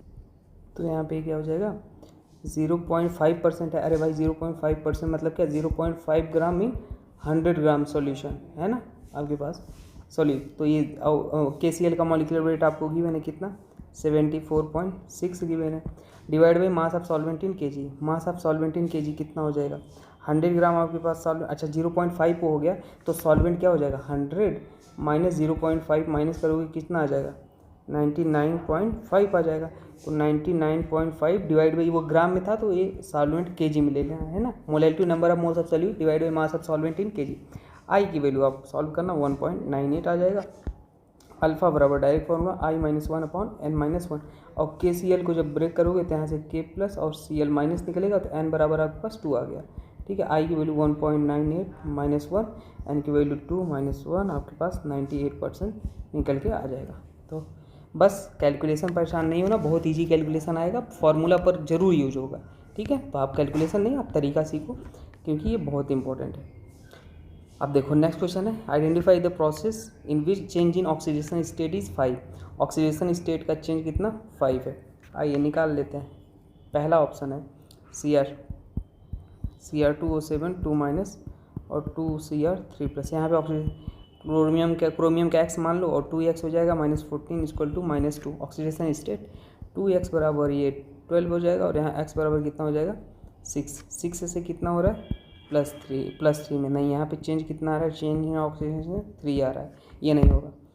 MnO4 माइनस कितना जा रहा है Mn2+ में, तो यहाँ पे x -8 -1, तो ये +7 हो गया, और यहाँ पे +2 है, तो चेंज इन ऑक्सीडेशन स्टेट कितना हो जाएगा 7 - 2 बराबर 5। हाँ, ऑप्शन नंबर बी करेक्ट हो जाएगा, ठीक है। आइए नेक्स्ट क्वेश्चन को सॉल्व कर लेते हैं। देखिए नेक्स्ट क्वेश्चन है, 2 gram of non electrolyte solute is dissolving, non electrolyte है तो उसकी आई की वैल्यू 1 हो जाती है ना, is dissolving 200 gram of 2 different solvent A and B, मतलब दोनों का सॉल्वेंट आपके पास सेम है दोनों केस में। Whose ebullioscopic constant are in the ratio 1:1, the elevation in boiling point. तो एलिवेशन इन बॉइलिंग पॉइंट का फार्मूला क्या होता है, आइए इसको समझ लेते हैं। देखिए elevation in boiling point delta TB बराबर क्या होता है, I into KB into molality होता है, ठीक है। तो 2 सॉल्यूशन गिवन है, तो हम मान लेते हैं डेल्टा TB, एक के लिए A है, एक का नाम A है, और एक के लिए B है ना। अब सॉल्वेंट देखो, जब आपके पास सॉल्वेंट सेम है तो मोलैलिटी आपके पास दोनों के केस में सेम ही आएगा ना भाई। अरे दोनों केस में जब मोलैलिटी निकालो क्या हो जाएगा, number of moles of solute divide by mass of solvent in kg, solvent in kg, और मास दोनों केस में 200 ग्राम गिवन है 2, है ना। तो आपके पास और दोनों 2 ग्राम नॉन इलेक्ट्रोलाइट सॉल्यूट डिजॉल्व किया जा रहा है, तो सेम ही आएगा ना दोनों केस में। तो ये तो हमारे पास कट गया, तो आपके पास KBA हो जाएगा, और यहाँ पे क्या हो जाएगा KBBI, तो आपके पास 1 हो जाएगा, नॉन इलेक्ट्रोलाइट है। तो आपके पास गिवन है वैल्यू, कितना रेशियो गिवन, 1/8 गिवन है सिंपली। तो ये किसके बराबर है, x/y के। तो यहाँ पे y की वैल्यू आपके पास कितना आ गया, 8 आ गया, सिंपल। देखा, दिखने में डरावना पर है इजी, 8 हो गया। आइए नेक्स्ट क्वेश्चन देखते हैं। क्या बोला था कि the number of molecule from the following which contain only 2 lone pair of electron. तो लोन पेयर का फॉर्मूला मैंने आपको एक ट्रिक बताया कि स्टेरिक नंबर, लोन पेयर क्या होता है, steric number minus side atom. Steric number कैसे निकालते हैं मैंने आपको प्रीवियस एक क्वेश्चन में करा है। ऐसे 2 क्वेश्चन हो गए इस वैरायटी के। देखो H2O का स्ट्रक्चर भी तो आपको पता होना चाहिए, बेंट होता है। N2 का स्ट्रक्चर आपके पास ऐसे होता है, ठीक है। यहाँ पे आपके पास लोन पेयर 2 लोन पेयर आ जाएंगे। इस केस में आपके पास 1 लोन पेयर इधर, 1 लोन पेयर इधर आ जाएगा। CO एक कोऑर्डिनेट बॉन्ड होता है इसमें बेसिकली, तो एक यहाँ पे आ जाएगा, एक यहाँ पे आ जाएगा, ठीक है। और XeF4 स्क्वायर प्लेनर होता है, ठीक है। अब ये मैंने बताया हाइब्रिडेशन में कैसे निकलता है, ऐसा नहीं कि मैं हवा में कर रहा हूँ, ठीक है। ये चीज़ें आपको पता है। और NH3 में आपके पास टेट्राहेड्रल होता है, 1 लोन पेयर आता है। और आपके पास NO आपके निकालोगे तो यहाँ पे आ जाएगा, और एक अनपेयर्ड इलेक्ट्रॉन हो जाएगा, नॉन बॉन्डेड इलेक्ट्रॉन, और F2 CO2 हो गया, ठीक है। और यहाँ पे जब F2 निकालोगे तो F2, तो एक F के पास आपके पास the number of molecule from following which contain only 2 lone pair of electron. तो फ्लोरीन के पास तो 3 लोन पेयर होता है ना। फ्लोरीन के पास आप निकालोगे तो ये तो 3 लोन पेयर होते हैं। तो ऐसे ऑप्शन कौन से हो जाएंगे जहाँ पे 2 लोन पेयर हैं, तो ऑप्शन नंबर आई थिंक आपके पास 4 हो जाएगा। 4 की है, ऑप्शन नंबर 4 सही हो जाएगा। देखो इसमें भी 2 लोन पेयर, और कहाँ पे है N2, इसमें भी 2 लोन पेयर है, इसमें भी 2 लोन पेयर है, 2 है ना। और जेनॉन XeF4 इसमें भी तो आपके पास 2 लोन पेयर है, ये भी 2 लोन पेयर, इसमें 1 है, इसमें आपके पास तो भाई इसमें क्या ही काउंट, NH3 के पास 1 है, और NO के पास इसमें 3 है, 3 काउंट करोगे इसको, ठीक है। इसमें भी 3 है, तो आपके पास 4 आ जाएगा ऑप्शन में। आइए आगे बढ़ते हैं। Last question, if the wavelength of the first line of the Paschen series of hydrogen atom is 720 nanometre, then the wavelength of the second line of the series. क्या हो जाएगा सेकेंड लाइन का wavelength. आइए इसको निकाल देते हैं। तो देखो, अगर मैं यहाँ पे आपको एक चीज़ पहले ये बता देना चाहूँ, लीमन बामन ब्रैकेट पार्शियन क्या होता है। तो देखो लीमन बामर पार्शियन, है ना, ब्रैकेट। तो अगर मान लो ये हमारे पास यहाँ पे की वैल्यू क्या हो जाएगा, 1 2 3 4, ठीक है ना। ये लीमन बामन पार्शियन ब्रैकेट फंड ये थोड़ा सा आना चाहिए, वो उस पर मैं नहीं जा रहा, मैं आपको क्वेश्चन बता रहा। रिडबर्ग कांस्टेंट वाला फार्मूला रिडबर्ग इक्वेशन होता है ना। रिडबर्ग इक्वेशन क्या होता है कि आपको पता है कि 1/λ बराबर क्या होता है, R 1/N1 का स्क्वायर 1/N2 का स्क्वायर इंटू Z स्क्वायर होता है, ठीक है। तो यहाँ पे आपको गिवन है if the wavelength of the first line of Persian series.